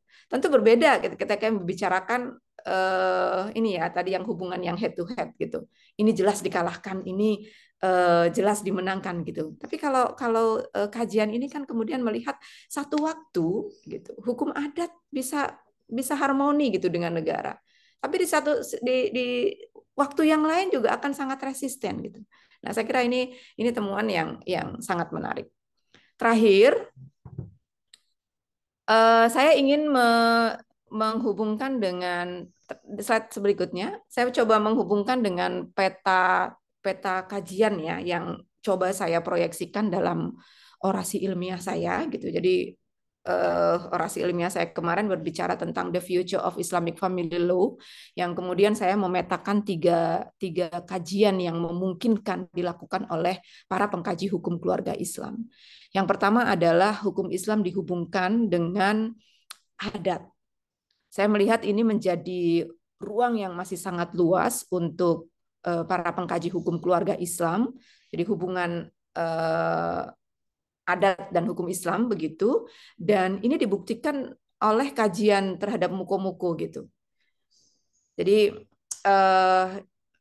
dan kita punya bahan baku lain yang sangat kaya di Indonesia, di berbagai wilayah Indonesia gitu.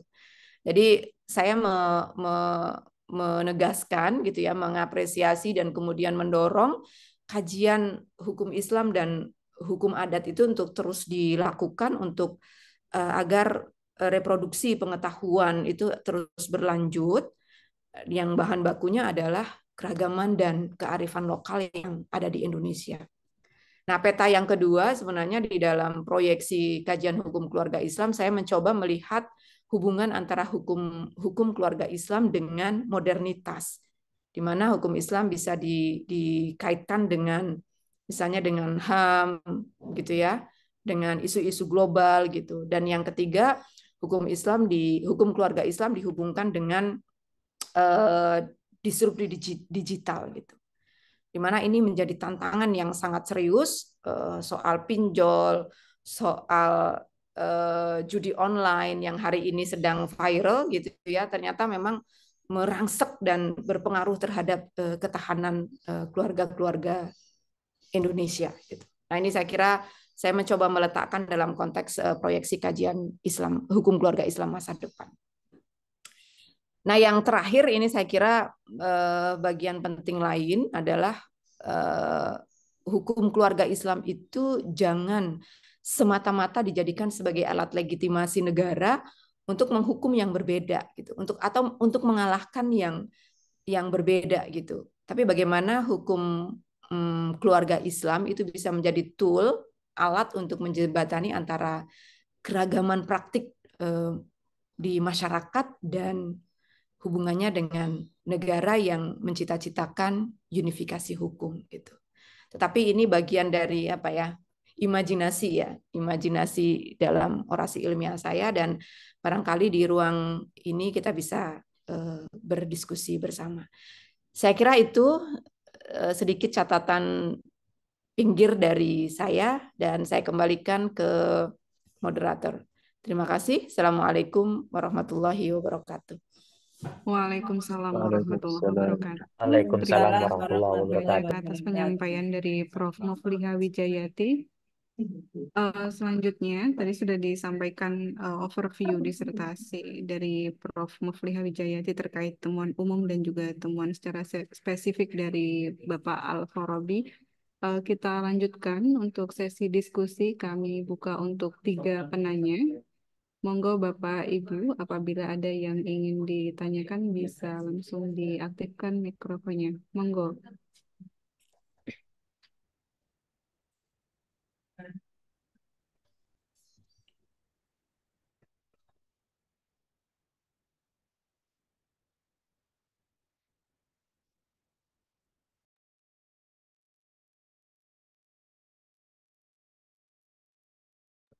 Monggo Bapak Ibu. Oh iya. Dari Bapak Sidik, Bapak Dr. Sidik.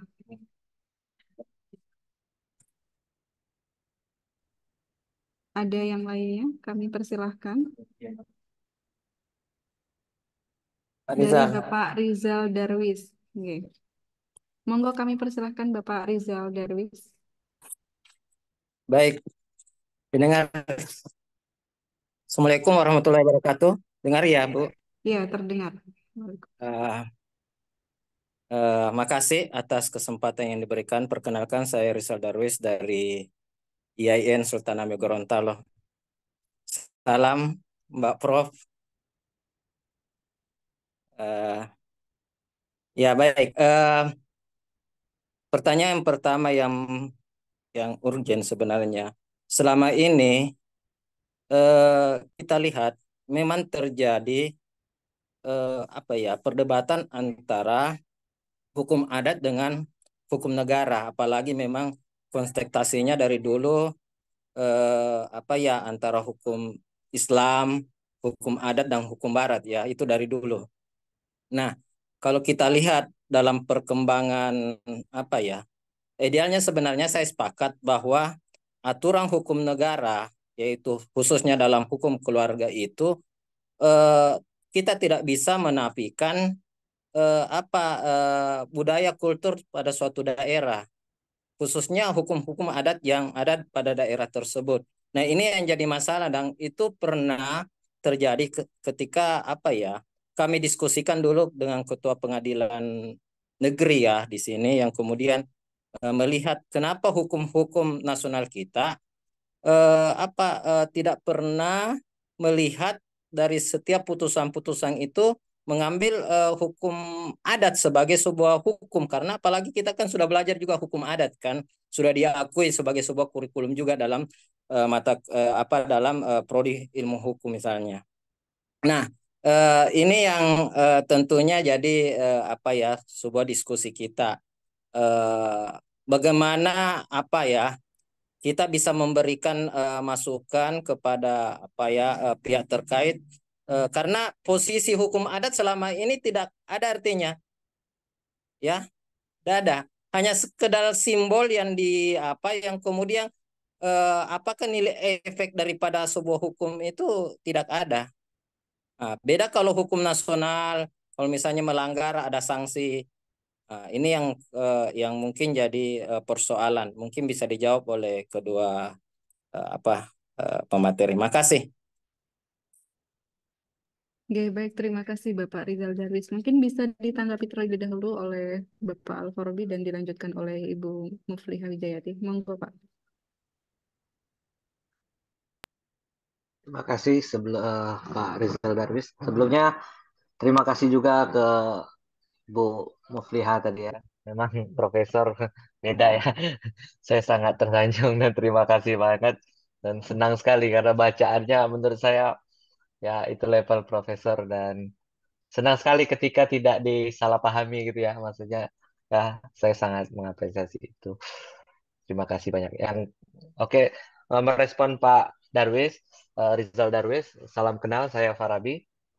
Eh, Betul ya, relasi adat dan hukum Islam betul selalu menjadi persoalan.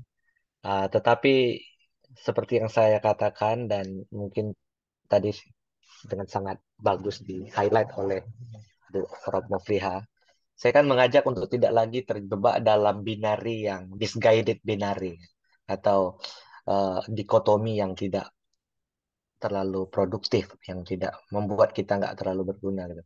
Karena kenyataannya sering sekali kadang dia berkelindan, bahkan kadang ada namanya itu interpoliniasi, saling menyerbuk, kadang rumit lah praktek itu.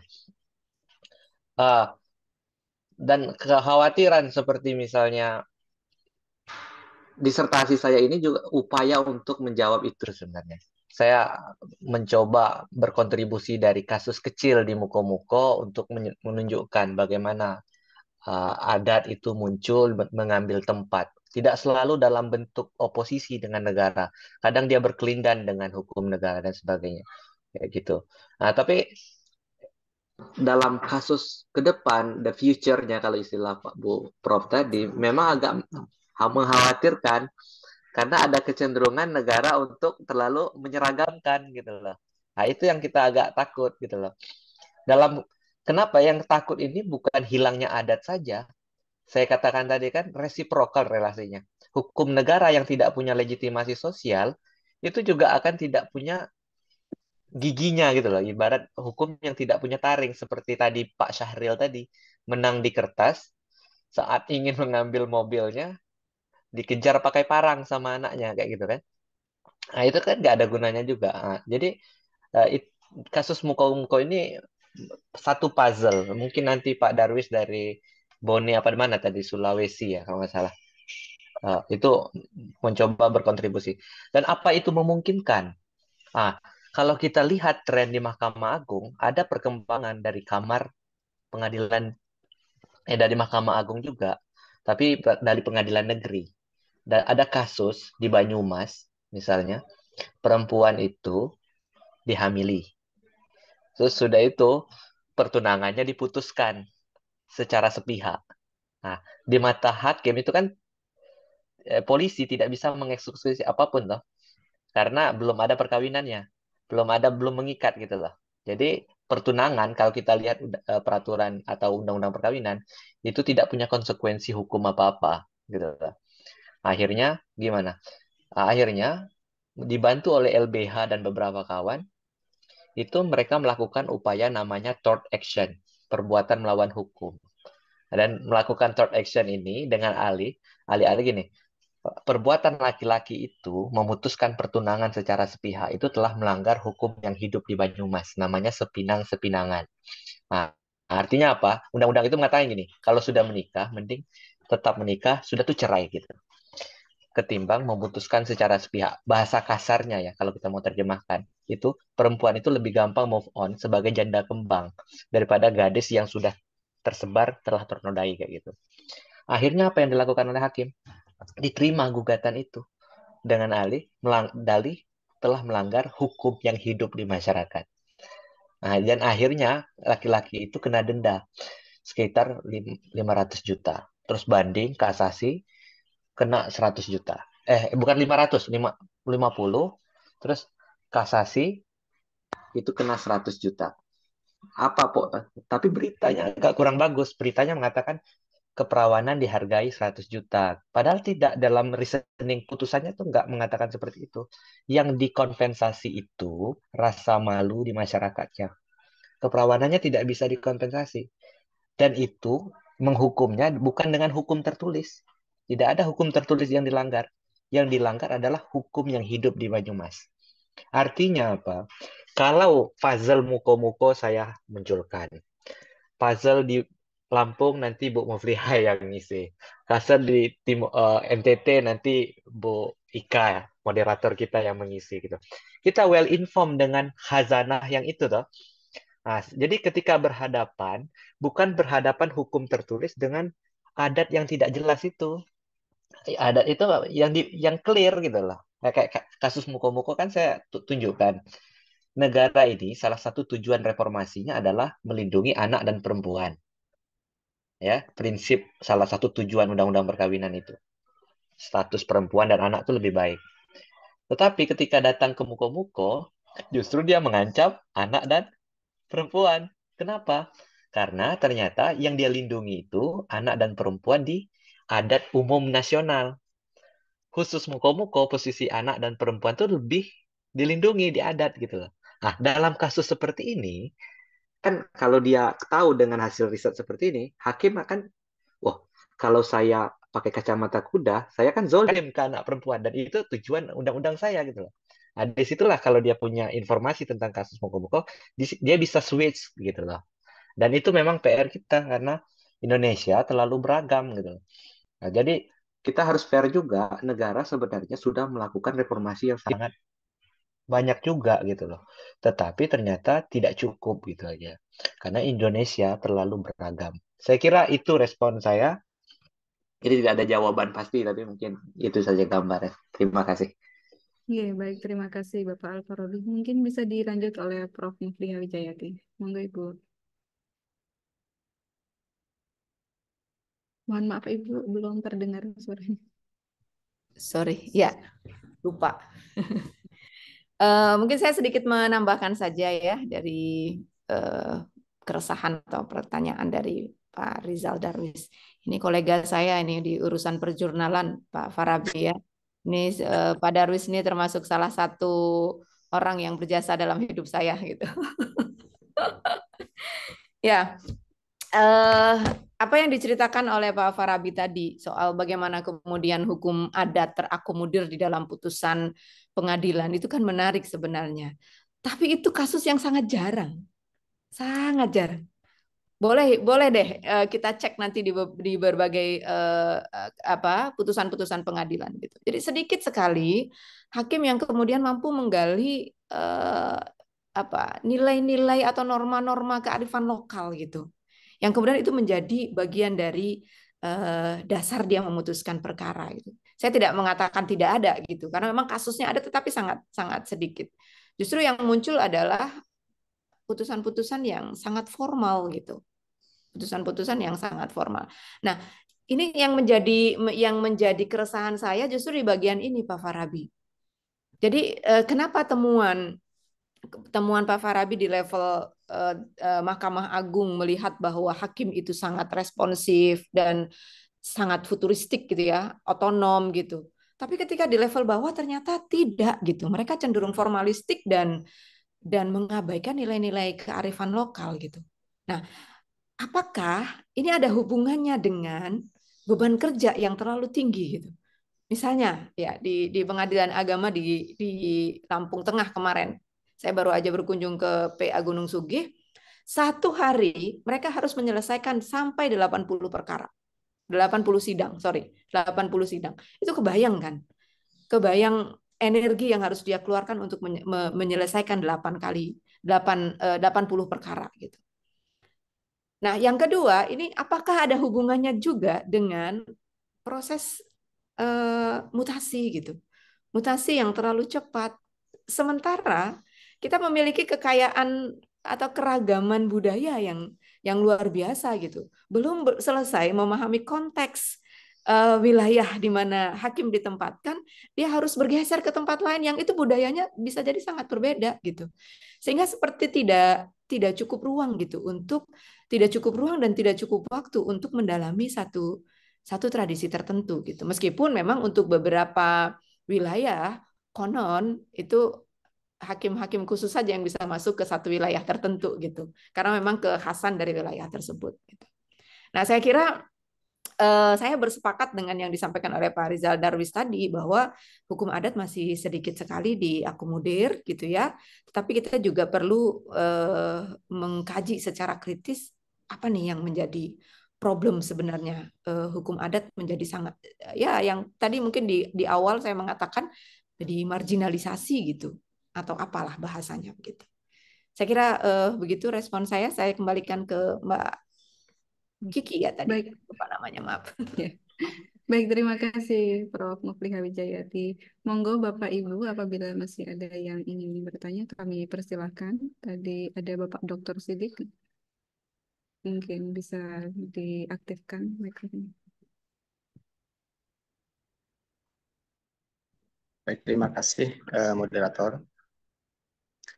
Pertama, apresiasi yang sebesar-besarnya untuk kedua pemateri.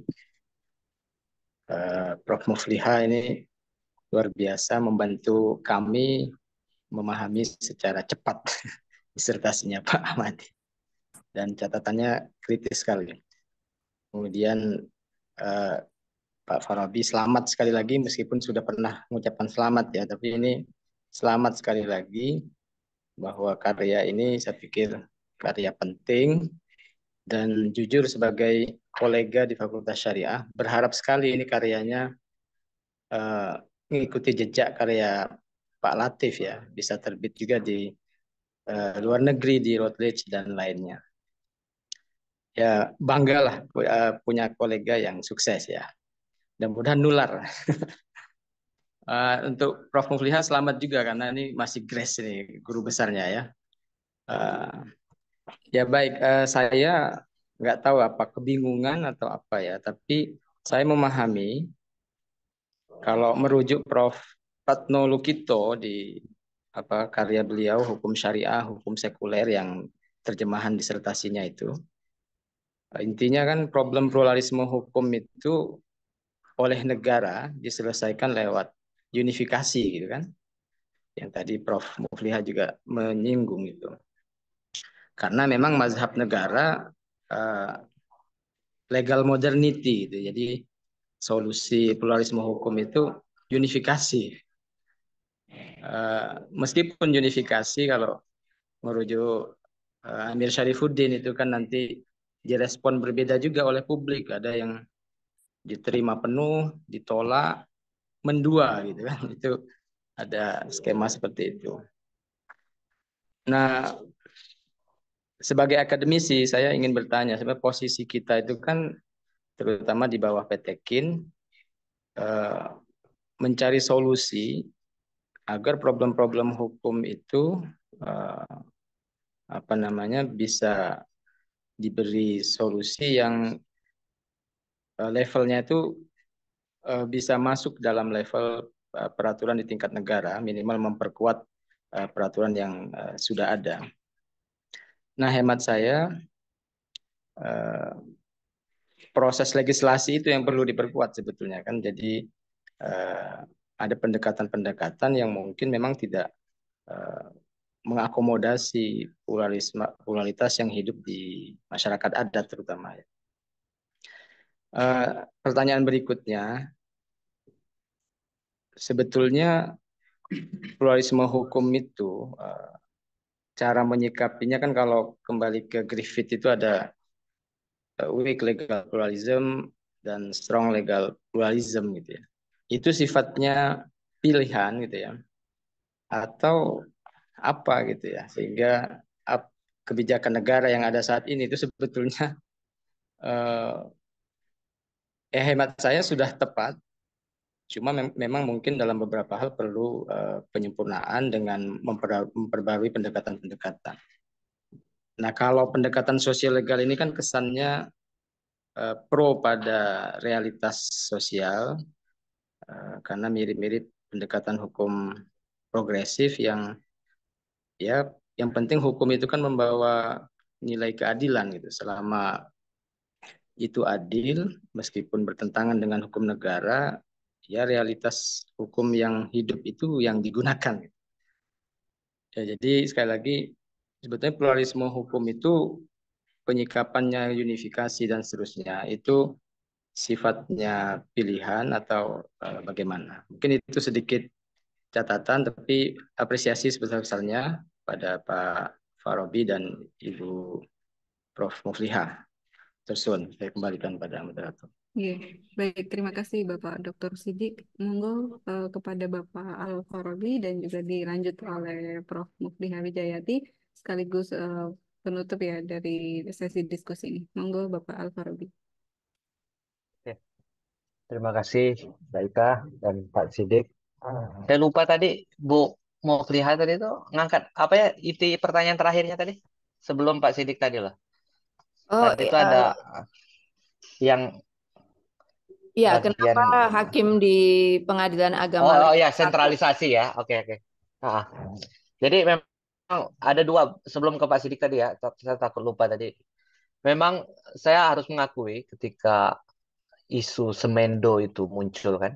Itu kan penamaan semendo itu term yang dipakai oleh di dokumen-dokumen Belanda untuk menunjukkan orang ya misal matrilineal. Bedanya sama misalnya orang Sumatera Selatan yang pakai sistem adat jujur dan sebagainya kayak gitu kan.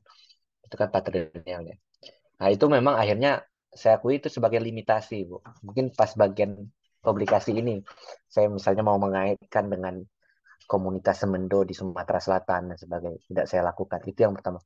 Yang kedua, memang kecenderungan sentralistik, formalistik di tingkat pertama ini jadi isu. Dan ini semakin kentara setelah satu atap. Untuk saat ini, di disertasi ini yang penjelasan yang saya bisa kemukakan cuma dua itu, karena ada sentralisasi. Memang setelah baca bukunya Sebastian Pompe dan sebagainya, memang tren di Mahkamah Agung itu sentralistik. Jadi ketika keuangan dan semuanya sudah di bawah Mahkamah Agung, kayak misalnya mau membuat apa istilahnya sidang keliling dan sebagainya. Padahal di Muko-Muko sebelum satu atap itu sidang keliling itu rutin. Misalnya sudah ada 5 orang yang cerai di Muko-Muko, tinggal KUA telepon ke mana hakim dan itu dengan cara-cara sederhana informal itu datang gitu loh. Sekarang cuma setahun 2 kali. Dulu itu setiap ada 5 cerai datang. Padahal itu 7 jam gitu loh. Dan mereka bisa. Jadi kan ada masalah itu. Yang kedua, korban homogenisasi ini bukan masyarakat Muko-Muko saja. Hakim pengadilan agama juga menurut saya korban homogenisasi. Contohnya apa? Setelah satu atap, mereka kan juga kena mandatory rotation itu. Rotasi yang harus pindah itu loh. Rotasi itu kan logikanya jangan sampai mereka terlalu dekat. Nanti kasus pidana, nanti mereka korupsi, kepentingan dan sebagainya. Tapi kasus pengadilan agama ini kan bukan isu-isu itu. Mereka nggak perlu diseragamkan. Nggak perlu 4 tahun, 3 tahun dirotasi untuk naik pangkat dan sebagainya. Kalau nggak nanti nggak bisa naik ke hakim apa gitu. Nah, jadi memang homogenisasi ini bukan orang muko-muko yang kena saja, tapi hakim pengadilan agama juga kena penyeragaman di bawah Mahkamah Agung secara utuh kayak gitu loh. Itu yang kelihatan di disertasi ini baru dua itu.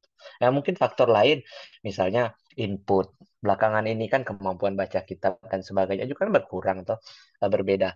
Dan memang kalau mau keempat mau kita tambahkan, tapi saya tidak menyentuh itu. Saya cuma akses. Kan rata-rata yang formalistik ini orang yang tidak mampu mengadvokasikan dirinya sampai ke kasasi. Kalau kasusnya sampai ke kasasi, aku yakin hasilnya beda. Kasus tadi misalnya. Karena kasus yang Syahril Yati tadi, sudah banyak putusan Mahkamah Agung sebenarnya tidak membagi 50-50. Kasus di Yogyakarta itu misalnya istrinya yang menghasilkan suami sering tidak tanggung jawab kayak Syahril tadi. Itu tidak dikasih 50. Ada yang dikasih cuma 1/4, ada yang cuma 2/3 kayak gitu. Nah, tetapi kan tidak semua masyarakat punya akses sampai ke Mahkamah Agung kayak gitu. Kayak Yati aja dibikin frustasi tingkat pertama sampai berbelit-belit setahun akhirnya nyerah toh gitu. Nah, jadi ada akses itu mungkin faktor-faktornya. Saya tidak menjawab itu secara langsung tapi mungkin responnya itu. Nah, untuk yang Pak Sidik tadi eh, tentang pluralisme hukum. Jadi pluralisme hukum ini bukan sebagai program, Pak, kalau saya melihat. Seperti saya katakan. Tetapi dia realitas saja gitu. Dan kita tidak dalam posisi pro pluralisme atau kontra pluralisme gitu loh.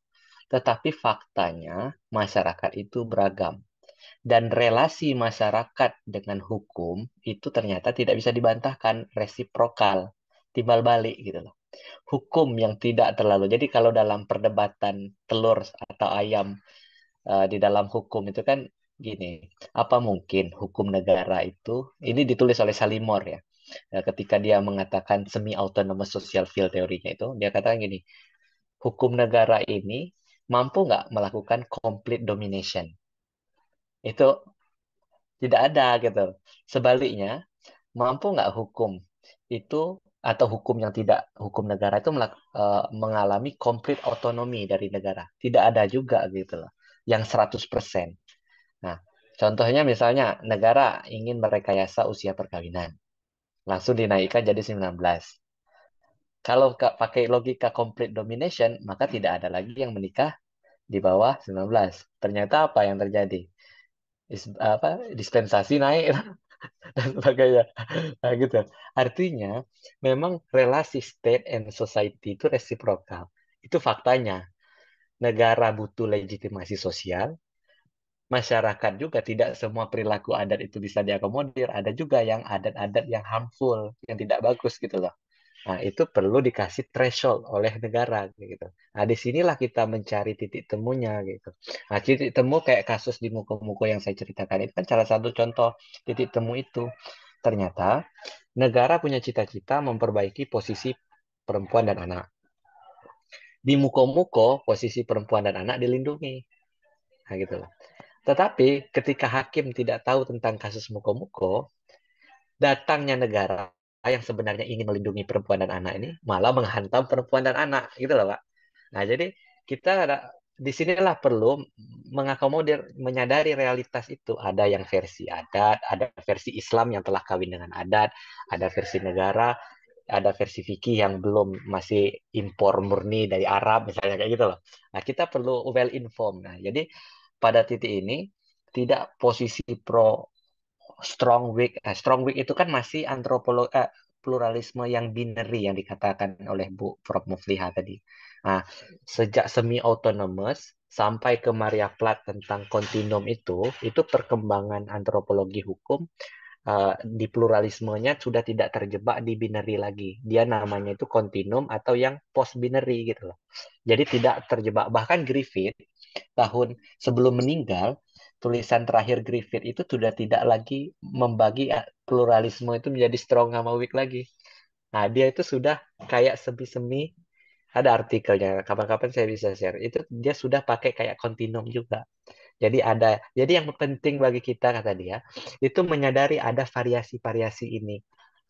Tinggal nanti goalnya apa kayak gitu. Nah, itu aja tentang pluralisme. Saya jadi jawab yang kedua ya. Yang pertama tadi Pak Sidik kan sepertinya juga melihat tentang legislasi yang penting. Nah, masalahnya legislasi itu lambat, realitas masyarakatnya itu cepat gitu loh Pak.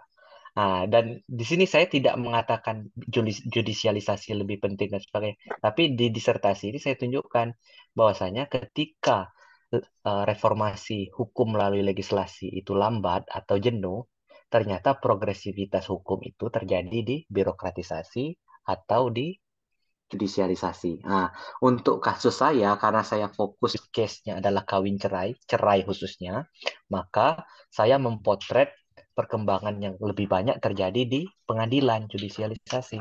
Sedangkan disertasi Pak Fauzi, yang juga ada di sini, karena melihat administrasi perkawinan, progresivitasnya banyak terjadi di Kemenak, di birokratnya, gitulah. Nah, jadi bukan masalah benang-benangan itu. Jadi intinya betul mungkin rencana ke depan gitu loh. Kalau mau proyek rencana pengembangan kita ingin melahirkan lulusan yang calon sarjana yang tangguh, secara yang punya daya saing. Memang kurikulum kita kayak misalnya mata kuliah kita nanti kayak misalnya kita bikin eh, mata kuliah hukum perkawinannya, kontennya tidak lagi cuma pasal aja bunyinya, Tapi sejauh mana pasal itu dikembangkan oleh birokrat? Sejauh mana pasal ini ditafsirkan oleh hakim putusan. Nah, kalau sudah seperti itu, nanti pas mereka beracara di pengadilan, itu tuh mesti menang. Dan saya beberapa kasus ya, saya jadi pengacara balik layar gitu loh. Dan hakim tuh sering, Anda ini ngomong ke saudara yang cerai dan sebagainya gitu. Tapi alasan-alasan kamu mesti kamu pakai lawyer gitu. Dan itu menang gitu loh. Dan dapat banyak gitu loh. Maksudnya dengan karena kita well informed tentang perkembangan di beberapa lini ini. Jadi itu respon saya. Terima kasih Pak Sidik. Assalamualaikum warahmatullahi wabarakatuh. Oke, monggo bisa dilanjut oleh Prof. Mufliha. Ya, mungkin di poin kedua soal pluralisme itu saya tidak kompeten untuk menjawab dan saya kira secara konseptual tadi sudah dipetakan dengan sangat baik oleh Pak Farabi ya. Saya mungkin lebih akan bicara soal tadi pernyataan dari Pak Sidik yang menyatakan bahwa legislasi itu yang terpenting dan powerful gitu kira-kira sederhananya, nggih. Nah, memang saya melihat kecenderungannya begitu, Pak Sidik ya. Jadi memang untuk legislasi kan memang impact-nya kan cukup kuat gitu. Tetapi memang prosesnya butuh waktu yang lama dan itu tidak mudah. Apalagi untuk kasus-kasus keluarga. Saya kira parlemen juga ogah-ogahan untuk memproses secara cepat gitu. Misalnya kita ingat kita punya RUU HMPA. Siapa sih yang punya kepentingan terhadap RUU HMPA? Kan tidak ada orang yang punya kepentingan selain rakyat gitu. Sehingga orang yang memperjuangkannya pun sangat terbatas gitu. Yang pada akhirnya juga tenggelam di telan zaman ya sampai hari ini entah kabarnya ada di mana gitu.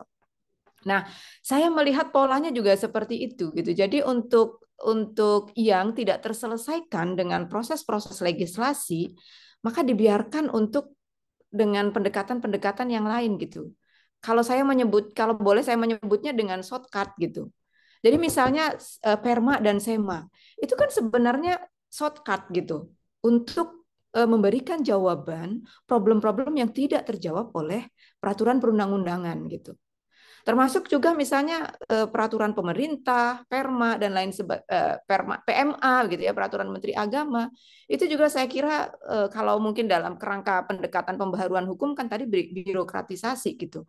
Tetapi ini adalah bagian dari shortcut yang bisa dilakukan oleh negara untuk memberikan jawaban-jawaban atas problem-problem yang dihadapi di masyarakat. Ketika memang untuk menunggu proses legislasinya entah alam mualam kapan itu terjadi gitu. Jadi saya mengistilahkannya dengan shortcut gitu. Dan ini saya menganalogikan dengan kasus dengan undang-undang TPKS ya, yang ketika itu kan 15 tahun diperjuangkan tidak berhasil juga. Akhirnya kan teman-teman aktivis jalan lewat Permendikbud, lewat peraturan pemerintah lah yang mungkin prosesnya tidak terlalu rumit begitu. Saya kira itu, mohon maaf Pak Sidik, untuk pluralisme saya kira sudah dijawab dengan sangat baik oleh Pak Farabi. Saya kembalikan ke moderatornya. Oke, baik, terima kasih banyak atas penyampaian materi dari Bapak Al-Farabi dan juga Prof. Mufliha Wijayati.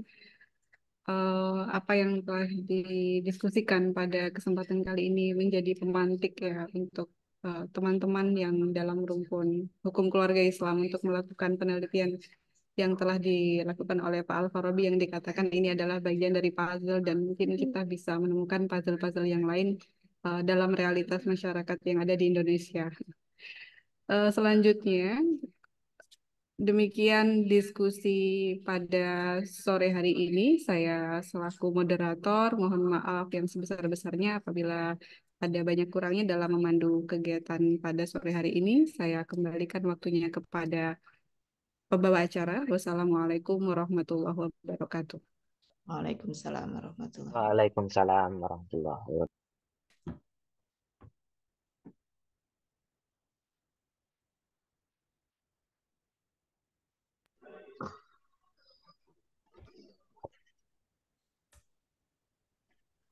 Baik, acara selanjutnya yaitu foto bersama.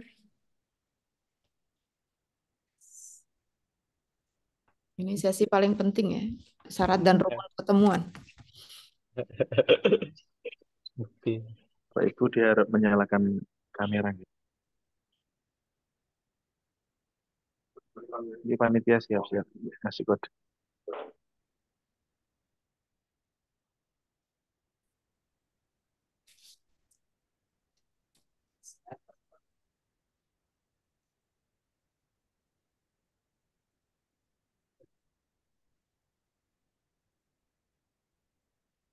Panitia gimana siap? Hitung ya, 1, 2, 3. Sekali lagi. 1, 2, 3.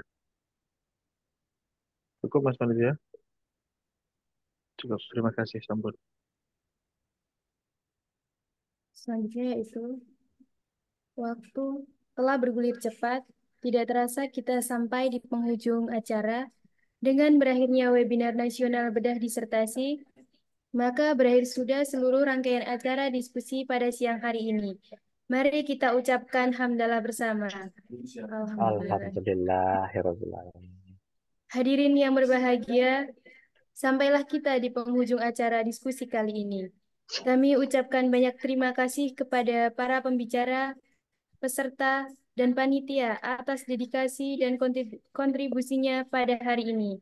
Semoga hasil diskusi dan wawasan yang didapat menjadi landasan untuk perubahan positif. Mari kita jalin kembali ide-ide ini dalam tindakan kita sehari-hari.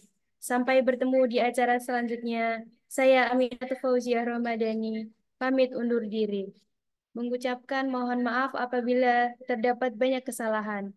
Akhirul kalam. Wassalamualaikum warahmatullahi wabarakatuh.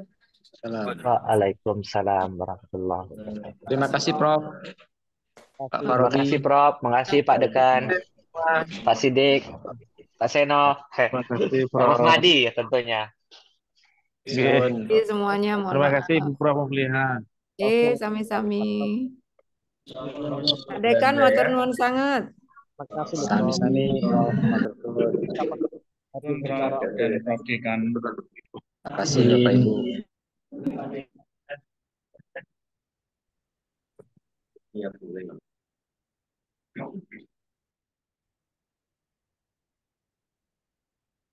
Sudah ya Pak Ahmadi ya.